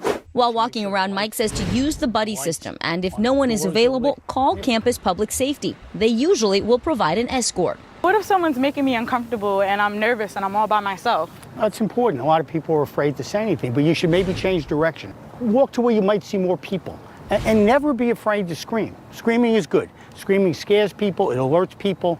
Emergency phone, blue light box. So important on campuses to know where they are and to know how to use them. While touring the dorm, Mike immediately notices some security concerns, like this propped door, which Treasure says students do all the time. Anybody comes in this dorm, that stuff is theirs. I mean, it's just so easy to take. We got to make it a little harder on them. This is great to have the sunlight come in on a beautiful day. But this can't be left like this. You're on the first floor. Good job here by locking the window. But you don't want everybody to have that easy access to see what's going on or what's in your room. Here's another thing. You have this mirror covering the peephole. Defeats the purpose of you being able to look out. At night, always use the buddy rule. Never accept drinks from strangers and wait until the next day to post on social media so no one can track your whereabouts. We covered a lot of stuff today. Good luck in school in this next semester and spread the word to all your friends. Thank you.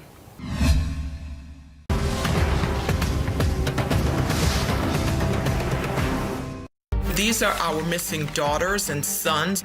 We need anyone who saw something to come forward.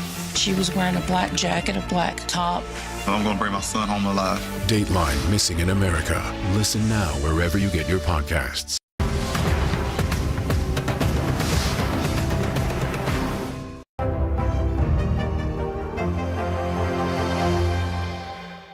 Top Story with Tom Llamas. Weeknights at 7 on NBC News Now.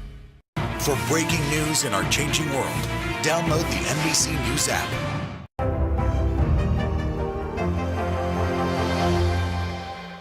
These are our missing daughters and sons. We need anyone who saw something to come forward. She was wearing a black jacket, a black top. I'm going to bring my son home alive. Dateline Missing in America. Listen now wherever you get your podcasts. Now Tonight with Joshua Johnson. Streaming weeknights at 8 on NBC News Now.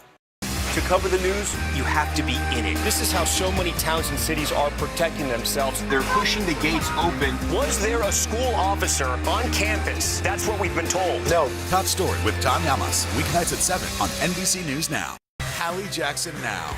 Weekdays at 5 on NBC News Now. Now Tonight with Joshua Johnson. Streaming weeknights at 8 on NBC News Now. All right, anytime we have Justin here in New York as my co-host, we have to get to all the celebrity scoop. Yeah. All right, so we should get right to it. Justin, what do we have? All right, you guys. You know what? I'm going to start off with something we like to do in LA called Would You Do It? And it's going to be celebrity hairstyles. Okay. All right. Who else knows about Teresa Giudice's hair? Right? Have you guys heard about this? We saw it, yeah. Okay. 1,500 bobby pins in that hair. Wow. Did your wedding hair have that many bobby pins? No, but that is sort of like that has some Texas inspiration because you know what they say down south, you know. Yeah. Higher the hair, closer to God. Well, honey, let me let you know something. This is what 1,500 bobby pins Can you imagine like. Taking those out? Can you imagine going through security at JFK with this? Beep. Yeah. I can't imagine. $10,000. Wait, okay, I don't understand. $10,000? 10 G's. So the hair itself costs $7,500 for the extensions, for the whole thing. There's another $2,500 for the styling. And get this, she got the neck brace for free. to help her support it, okay? She definitely did it. Are there any other hairdos we need to talk about? There is. Halle Berry just changed her whole look. Yeah.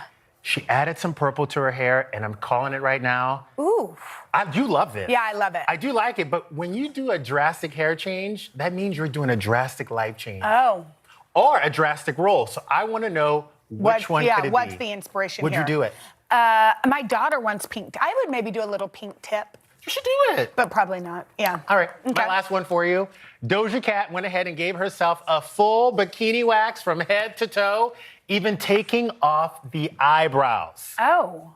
And if I had a face like that, I would do the same. Yeah, totally. Doja Cat's gorgeous. She is amazing. The VMAs are coming up. What do we have? All right, the VMAs are coming up. There are a lot of nominees. We have Doja Cat. She has 6 nominations. Lil Nas X, Jack Harlow, Kendrick Lamar, 7 nominations. Now, we don't know who is going to win, but we know that one person is going to walk away with the trophy. Who? Nicki Minaj. Of course she is. Has been named as the Video Vanguard Award recipient. Only the 2nd female rapper to ever win it. Wow. And let me tell you something. Behind who? Behind Missy Elliott. Of course. Of course, of course. And let me let you know something. This woman not only deserves it, she has a big year coming out. We have a documentary coming. She has a new song. And I don't know about you, but there's a performance coming with this. What do you think? And What as a should she do? Barb, as a card-carrying paid member, VIP of the Barbs, I want to go ahead, and I don't know if Nikki is watching, but I'm going to go ahead and list the songs that I need. Okay, go ahead. All right. First, I want you to start off with Moment for Life, Nikki. And then I want Chun-Li, followed by LLC, Roman's Revenge, Good Form, ended with Barbie Dreams, mixed in with Do We Have a Problem? Whoa. So I'm just, I'm speaking for all the Barbs out there. No, honestly. Okay, finally. We like it when you recommend a show. I haven't gotten to see The Bear yet, but did you see Starstruck? No, I have not seen it, and I'm going to watch it. It sounds like we're tied. Okay, anyway, what have you been watching? All right, you guys. Epix right now has the greatest documentary series. It's called My Life as a Rolling Stone. First of all, the fact that these people are still alive after being rock stars in the 70s. I love Mick Jagger. Mick Jagger is phenomenal. Every person in the band gets their own episode, and you get to learn a little bit about the men behind Mick Jagger. Music, yeah. Behind the music. Yeah. And let me tell you something. They are not afraid to tell you what happened in the 70s. Oh, I love that. I'm scared for them. Don't forget, in just 2 days, Jack Harlow will be here with a live concert on our plaza. Going to be an unforgettable morning. But until then, we'll see you tomorrow right here on Today. Have a great Wednesday, y'all.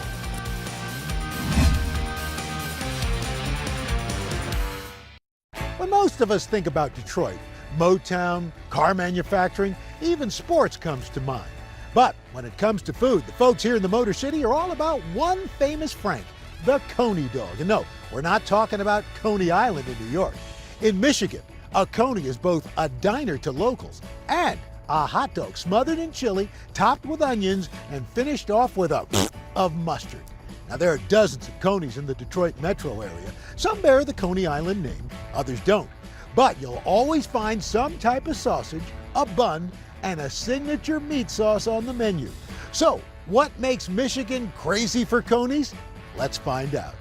The relationship between Coneys and Detroit, it's a long relationship. It's a long love story. The Coney is a part of Detroit. If you can drive and eat a Coney, it's not a Detroit-style Coney, in my opinion. It's time to head out of Studio 1A and hit the road for a new kind of culinary adventure.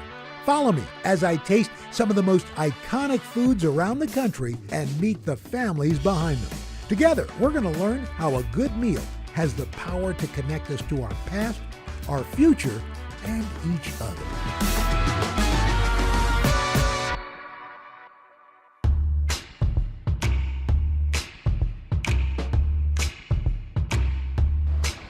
Welcome to Detroit. What do you say we travel back in time to the earliest days of the Coney? The folks at American Coney Island have been dishing up this local specialty for more than 100 years. In fact, this restaurant and the one next door, well, they've got a shared history. But American has been run by the same family for 3 generations. Founded by a Greek immigrant, this restaurant story is synonymous with the legendary hot dog of this city. What do you say we go meet the family? One to go plain, one fry. At American Coney Island, hot dogs aren't just a meal, they're memories. Grace Quiros is the third-generation owner of this legendary spot. Grace. Al. Hi, good to see you again. Good to It's see been you. a long time. It has. We sat down to talk Coney traditions, turning points, and of course, toppings. People are very passionate about their Coney Island hot dog. Yes, they are. Why? Because it holds a nostalgia and a tradition to them. We see daily generations of people coming in here. Remember Grandpa bringing them, my mom brought me. It's part of their growing up, it's part of their life. 30 years ago, Grace took over the restaurant reins from her dad, Chuck Quiros. Chuck inheriting the business from his father, founder Konstantin Quiros, AKA Gust. Your place, this place on this corner, has been here for 105 years. What is it like being really part of the fabric of an iconic city like Detroit? It's surreal. I mean, I think back to my grandfather and my dad and the things they saw here from riots to Tigers winning the World Series when they were good. Such a deep history and proud. I love this city. The Coney craze in Detroit is really a legacy of the Quiros family. Historian Joe Grimm co-writing the book on Coneys in the Motor City. The Quiroses came to Detroit from Dara in Greece, where this was a sheep herding town, and they needed to find work. And they really struck gold, as in the color of mustard, when they started making these Coney Island hot dogs. In the late 1800s, Greece was facing a massive economic crisis, setting off a wave of global migration. By 1920, it's estimated that over 400,000 Greeks immigrated to the United States seeking new opportunities. Like most European immigrants of the era, they passed through New York before moving on to other parts of the country. They entered, most of them, through Ellis Island, which is near Coney Island. They saw people on Coney Island and in New York eating hot dogs and said, we're going to go into the hot dog business, but we're going to top it with something Greek. Now, the true origins, like who invented the Coney dog, lost to history. It just sort of happened in a lot of places in about the same time, mostly by Greek immigrants. Gust and his brother, Bill Quiros, opening one of Detroit's first Coney shops in the early 1900s. A family rift caused the brothers to split, leading to side-by-side Coney operations and a long-lasting restaurant rivalry. Detroiters swearing allegiance to American or Lafayette, but only American is still owned by the Quiros family today. We figure well more than 100 Coney Islands can trace their lineage directly to that flat-top grill. Each Coney spot in the Detroit area and throughout Michigan has its own history, from National to Kirby's to Nicky D's, from Berkeley Coney Island to El George's to Leo's and more. But all of the city's Coneys have a similar foundation, starting with a steamed bun. You add a beef and pork hot dog. Then it's covered with a chili sauce. And the chili sauce is where Coney owners can improvise and innovate. And then on top of that, it's going to be a yellow salad mustard and diced onions, and never any ketchup. If you put ketchup on a Coney dog, you might get thrown out of the restaurant. Definitely a controversial condiment here. Definitely no ketchup. But I see ketchup behind. We sell French fries. When customers come to the carryout and want, I'll have a Coney with everything. Every once in a while you get, okay, I want ketchup on mine too. We don't do it. We refuse to put the ketchup on the hot dog. And we've had people got a little upset with us. I'm like, dude, I'm not putting ketchup on the hot dog.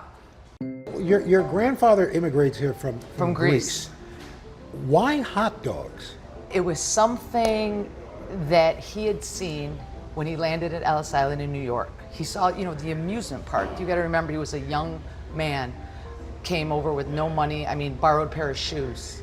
He heard the automotive business was hiring in Detroit, made his way to Detroit, thinking they'll hire me even though I don't know how to read or write.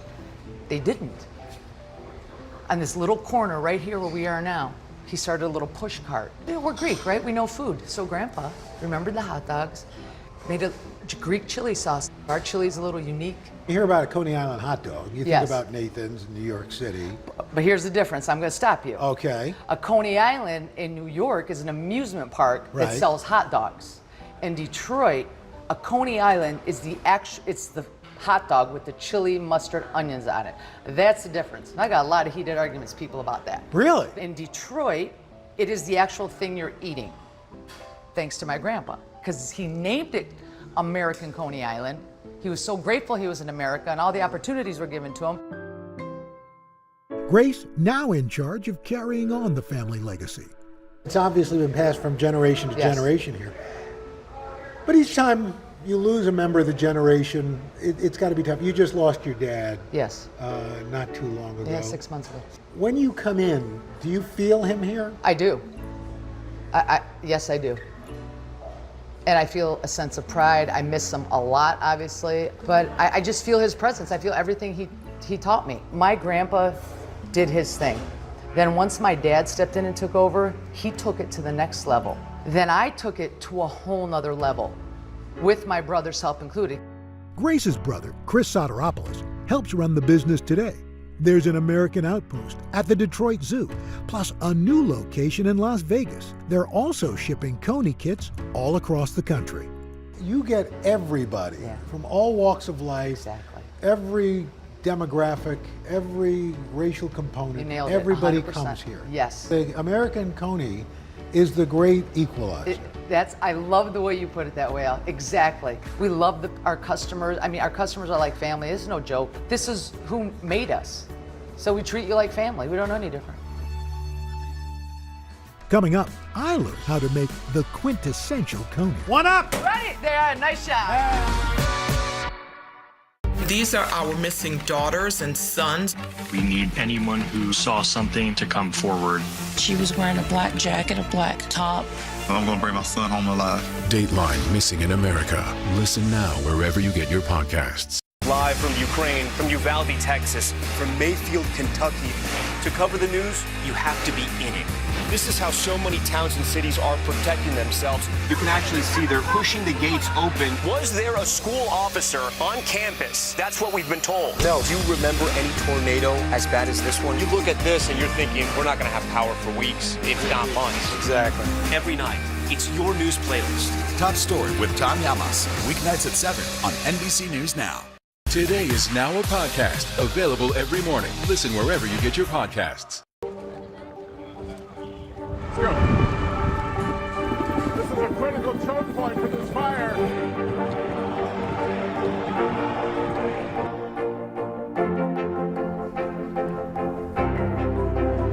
And good evening from New Orleans. Nice to really spend some time with you. Appreciate it.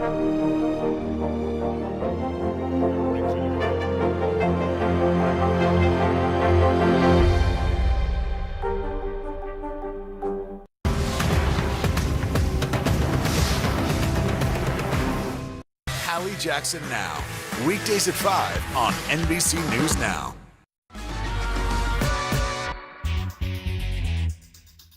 At American Coney Island, the oldest family-run Coney spot in Detroit, they keep things traditional. But you know, as I look at your menu, and I look at the pictures, they're vintage, let's say. It doesn't look like you have strayed that much from the original menu. We haven't. I won't. Why add to it when it's working? You know what else is working? Me. I got behind the grill with Grace to prep the perfect plate of Coneys. This is the proprietary hot dog. If you notice the natural casing. Yes. It's a 90% beef, 10% pork with a lambskin casing. That's like 3 meats in one. Exactly. Pork, beef, and lamb. That's right. And that's what makes it pop. Like when you bite into it, it snaps like a party in your mouth. Yes. That detail kept popping up everywhere we went. It's a warm bun. It's the snap of the hot dog. When you bite it, you hear that pop.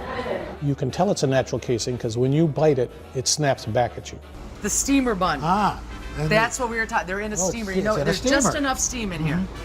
So you're gonna pull out the bun. Right. Look for the cut. Yep. Just open it up a little. Grab your plate. Yes. All right, so we're gonna grab one. Right. Come over here. Do you want to top it or do you want to? I want to watch the top. Okay, give it a little mix. This is that little zhuzh. Greek. Yeah, that's right. It gets a little messy. Some chili. Add a little more. You know, be cheap with the chili. Greek spices. Yes. That's the magic. The secret spice blend? Well, it's secret. But the chili is made with ground beef. The tangy mustard. Tangy. Just a little lime. Nothing more. You take some onions, sprinkle them across, there you go. Boom. Okay. 105 years. 105 years of magic.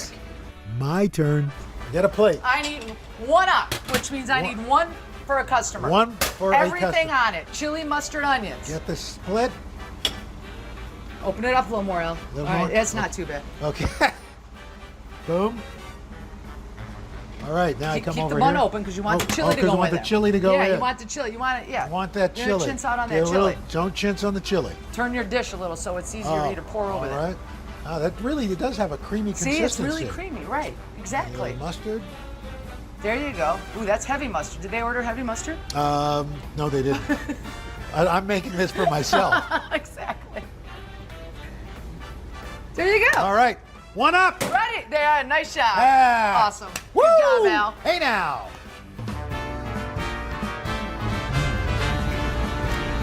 Life-changing experience.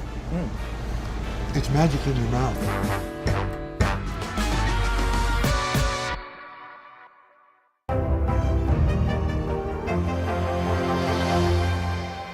We'll meet Ukrainians who are defending their country one block at a time.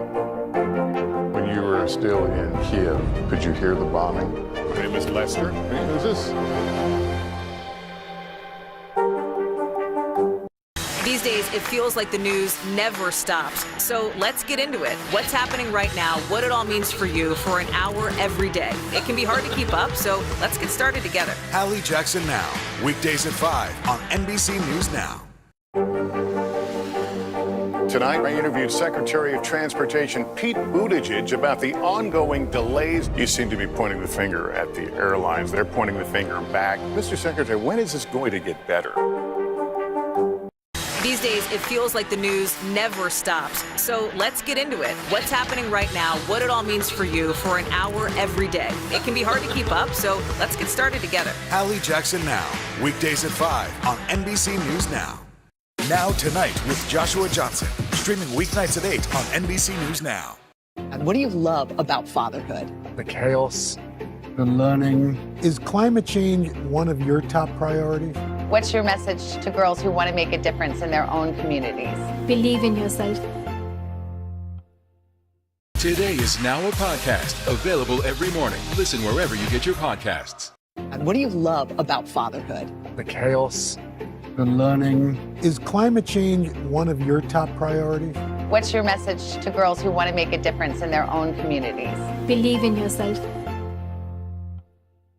Welcome back to you today. We got a lot to celebrate on this Wednesday morning. It's good to have you along with us. You don't know when your moment's coming, but when it does, you take it. Everybody's good, and that's it.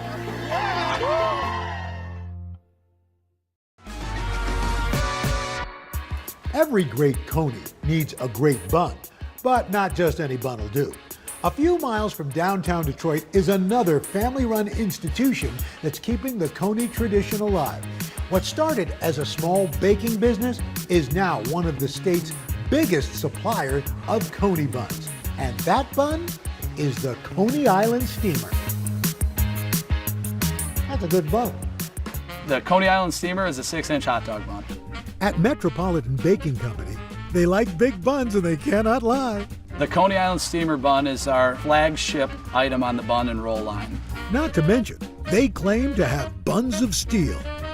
These buns sit in a steam table. The product's formulated for that steam table. That bun is gonna sit there and it's not gonna fall apart on you when you load it with all those condiments. In Michigan, Coney dogs aren't just a tasty meal, they're big business. The Coney business gave rise to supplier industries, just as the auto industry did. So we need to have a major bun maker here. The big maker nowadays is Metropolitan Bakery, and they bake these Coney dog buns with the sponge dough method. For 3 generations, the Cordes family, who also trace their roots back to Greece, has risen to the occasion, selling specialty breads. Metropolitan Baking Company was founded by my grandfather in 1945. In the beginning, Metropolitan only sold simple loaves. Today, they produce dozens of items for grocery stores, high-end restaurants, and of course, Coney diners. And while their products have changed over the years, A few names have truly stood the test of time. He was George James Cordes, namesake, and my father is James George Cordes, and I'm George James Cordes. My father, just like me, was bred in the business. George credits his father for the company's massive expansion in the mid-'80s. This summer, we're going to be producing millions of Coney Island steamer hot dog buns. This abundance, pun intended, is all thanks to automation. Automation is really what transformed this company. We went from packaging maybe 10, 15 loaves of bread a minute to 140 loaves a minute. In 2001, after years of recipe testing, the signature steamer bun was added to the product line. It is a hot dog bun that we've formulated to be used at the Coney Island restaurants, in Metro Detroit specifically. This bun that we produce is in roughly 95% of all Coney Island restaurants. And it takes a lot of dough to make all those buns. So what we're doing right now, this is where it all begins. This is the mixing room, and we're about to create a 1,600-pound dough batch of hot dog buns. Major ingredients are going to be flour is 65%, then you've got your yeast, you've got your sugar, you've got your oil, and a bunch of proprietary ingredients. Any minute. That's roughly 1,200 packages of Coney Island steamer hot dog buns. There you go. You did it. That makes over 14,000 buns. After mixing, the dough gets cut into bun-sized portions. You're looking at 3-foot sheets that were just guillotined, and now they're going into a smaller divider to be put into roughly 1.25-ounce dough balls. Next up, time to proof. After 60 minutes, the dough has risen. And after about 10 minutes bake time, we're gonna have a fully baked hot dog bun that's prepared to cool. The buns are almost ready. The product's sliced, after the cooling conveyor, and then it's paddled on top of each other to create a 12-pack, a dozen buns. The baskets are headed down to logistics and ready to be set up for routes. Then it's off to stores in Michigan's finest Coney restaurants, including American Coney Island. While the factory may have a lot of machinery, George has always been hands-on. So I worked here every summer throughout high school and throughout college, almost every position. And you really learn what hard work is as a kid to work in a bread factory, when it's 110 degrees out. When Grandpa George started the company, he had fewer than 10 employees. Today, they've got almost 100. When they say employees, family employees, that's what John is. He's literally family. John Grabowski has worked with all 3 generations of the Cordes family. At 12 years old, he took a summer job washing buckets at Metropolitan. Today, he's the plant's lead engineer. It's like family. When you come to this business, everybody that's here, they feel like family to me. Everybody says hello to each other. It's a good camaraderie. Everybody likes each other. It's more than just bread and butter for the employees. It's really nice being run by a family-owned business. You can come to work and feel like you're at home. It's like a second family to me. We all work together. We get down in the dirt. We exchange all kinds of work habits, and we learn from each other, and we do the best we can. The longtime employees are proud, keeping Detroit's Coney tradition going strong. We all grew up eating Coneys, right? Comerica Park, baseball games as a kid with mom and dad and the grandparents, family time. Coney dogs that's a part of pretty much everybody's childhood. It's a joy to be a part of that heritage. Today, Metropolitan's running 6 days a week, 20 hours a day. The amount of product that we're sending out each day, from the first dough that's kicking out around 1:30 in the morning till the final package at 10 at night, I feel constant pride. As for the future, George's kids seem to have inherited his love for the bakery. My daughters, Cecile and Sloan, I bring them almost every Saturday. They actually tell me that they enjoy it more than Disney World. This is their favorite place on earth, just like what it was for me as a kid that age. It's that joy and a family legacy that George hopes will carry on for many years to come. I absolutely love what we're doing here. I love our history. I never want to be that third generation cliche. I want to continue the growth with my kids, or my kids' kids, have them look back at family members and say, wow, that's incredible. Look at what you've done.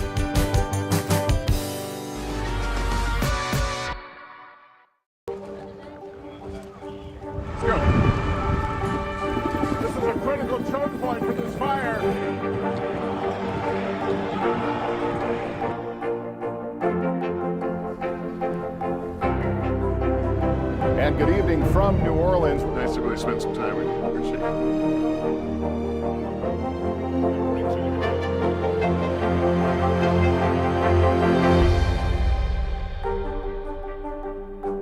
Now Tonight with Joshua Johnson, streaming weeknights at 8 on NBC News Now.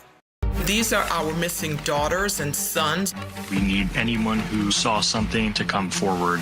She was wearing a black jacket, a black top. I'm going to bring my son home alive. Dateline Missing in America. Listen now wherever you get your podcasts. Top Story with Tom Llamas, weeknights at 7 on NBC News Now. For breaking news in our changing world, download the NBC News app. Let's go. This is a critical choke point for this fire.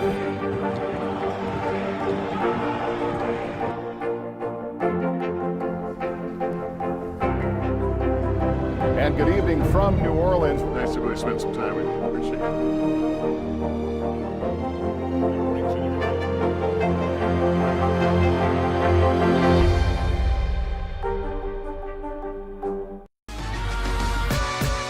Chili, mustard, onion. What happens if you reverse it? Oh, you're out. You're out. You're out. You're out. Minutes from downtown is Detroit's Brush Park neighborhood. Folks here are flocking to enjoy the good vibes at this cool Coney spot. CMO may be relatively new to the game, but loyal fans can't get enough of their chili, mustard, and onions. CMO, get it? But unlike most diners in town, here, the Coney, the sauce, and everything else on the menu is powered by plants.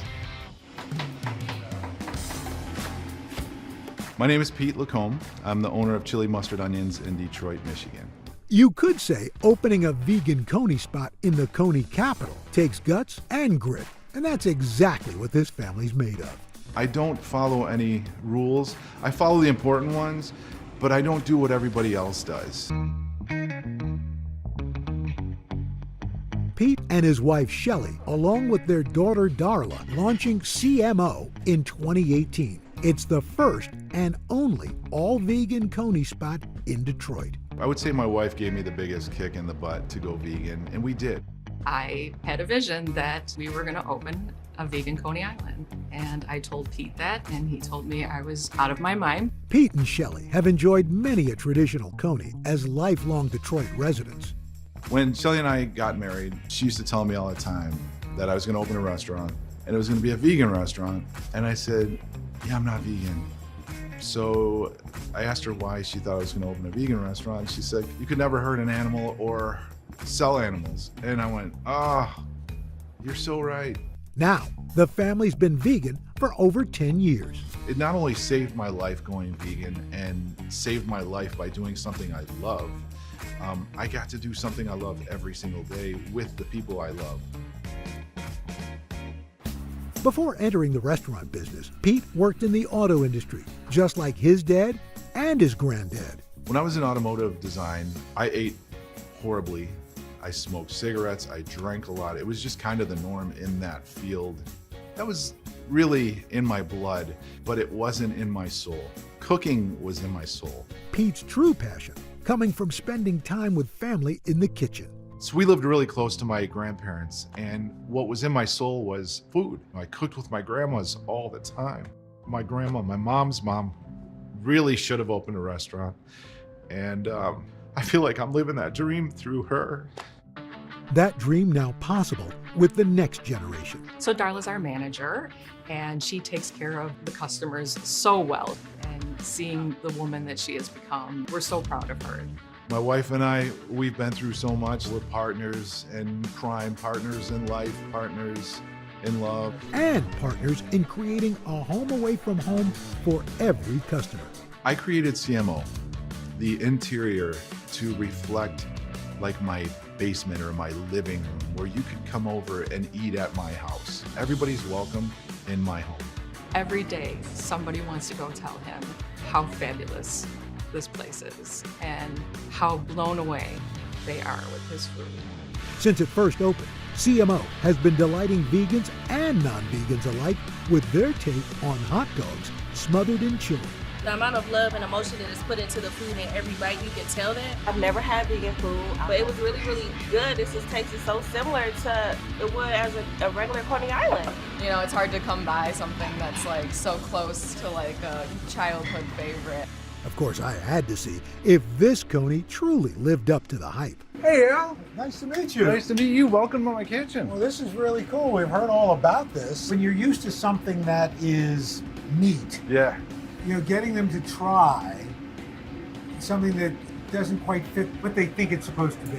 For me, I let my food speak. If I put something out there on a plate that is incredible, happens to be vegan, that changes minds and hearts, and you know, it's incredible. I see your wife and your daughter standing out there. Are they taste testers? Oh, my wife for sure, yes. That's love. It is. Oh, it's love. And we'll be married 30 years this year. Congratulations. So, thank you. Let's make some vegan magic. Let's do that. The hot dog, what kind of protein is this? It's a pea and soy protein. And this is your chili. Yes. Now, what's the protein in here for This chili? is a Beyond Crumble, a plain Beyond Crumble. A lot of Coney places are hush-hush about their chili, but Pete was willing to dish a little. How do you make your chili? I use a blend of spices, salt, pepper, garlic, onion, and a few other things that are top secret. We're gonna throw that in our water. Okay. That's the hero right there. Right there. The spice is the hero. The chili's brought to a boil, then thickened with potato starch. It was time to try my first vegan Coney. That's a healthy ladle. It is. I usually do a little more than that. Wow. Yeah. Do a lot of onions. Here they are. Let's give this a shot. That's really good. Especially the chili. Thank you. How long did you have to work on the chili recipe? You know, I hit it right on the head when we first went vegan, and then I didn't write it down. So then it took me about a year after that to really nail it down. But even with a winning recipe, times have been tough for CMO. What was the pandemic like for you guys? It hit us extremely hard, and we're still struggling and fighting, and you know, there's no quit in us, but it's been tough. Yeah. How's the future look for you? I really don't know. We're trying. We're working every day, but I don't know what the future holds. I really don't. If it's based on the taste of that, your future's bright, my friend. Thank you so much. That is good. Thanks so much. Wow. The history behind Detroit's Coney dog is truly an all-American tale, from the Greek immigrants who borrowed the name to a mashup of traditional flavors with a boardwalk staple. And now, there's a whole generation of locals who are ensuring that this regional hot dog is here to stay.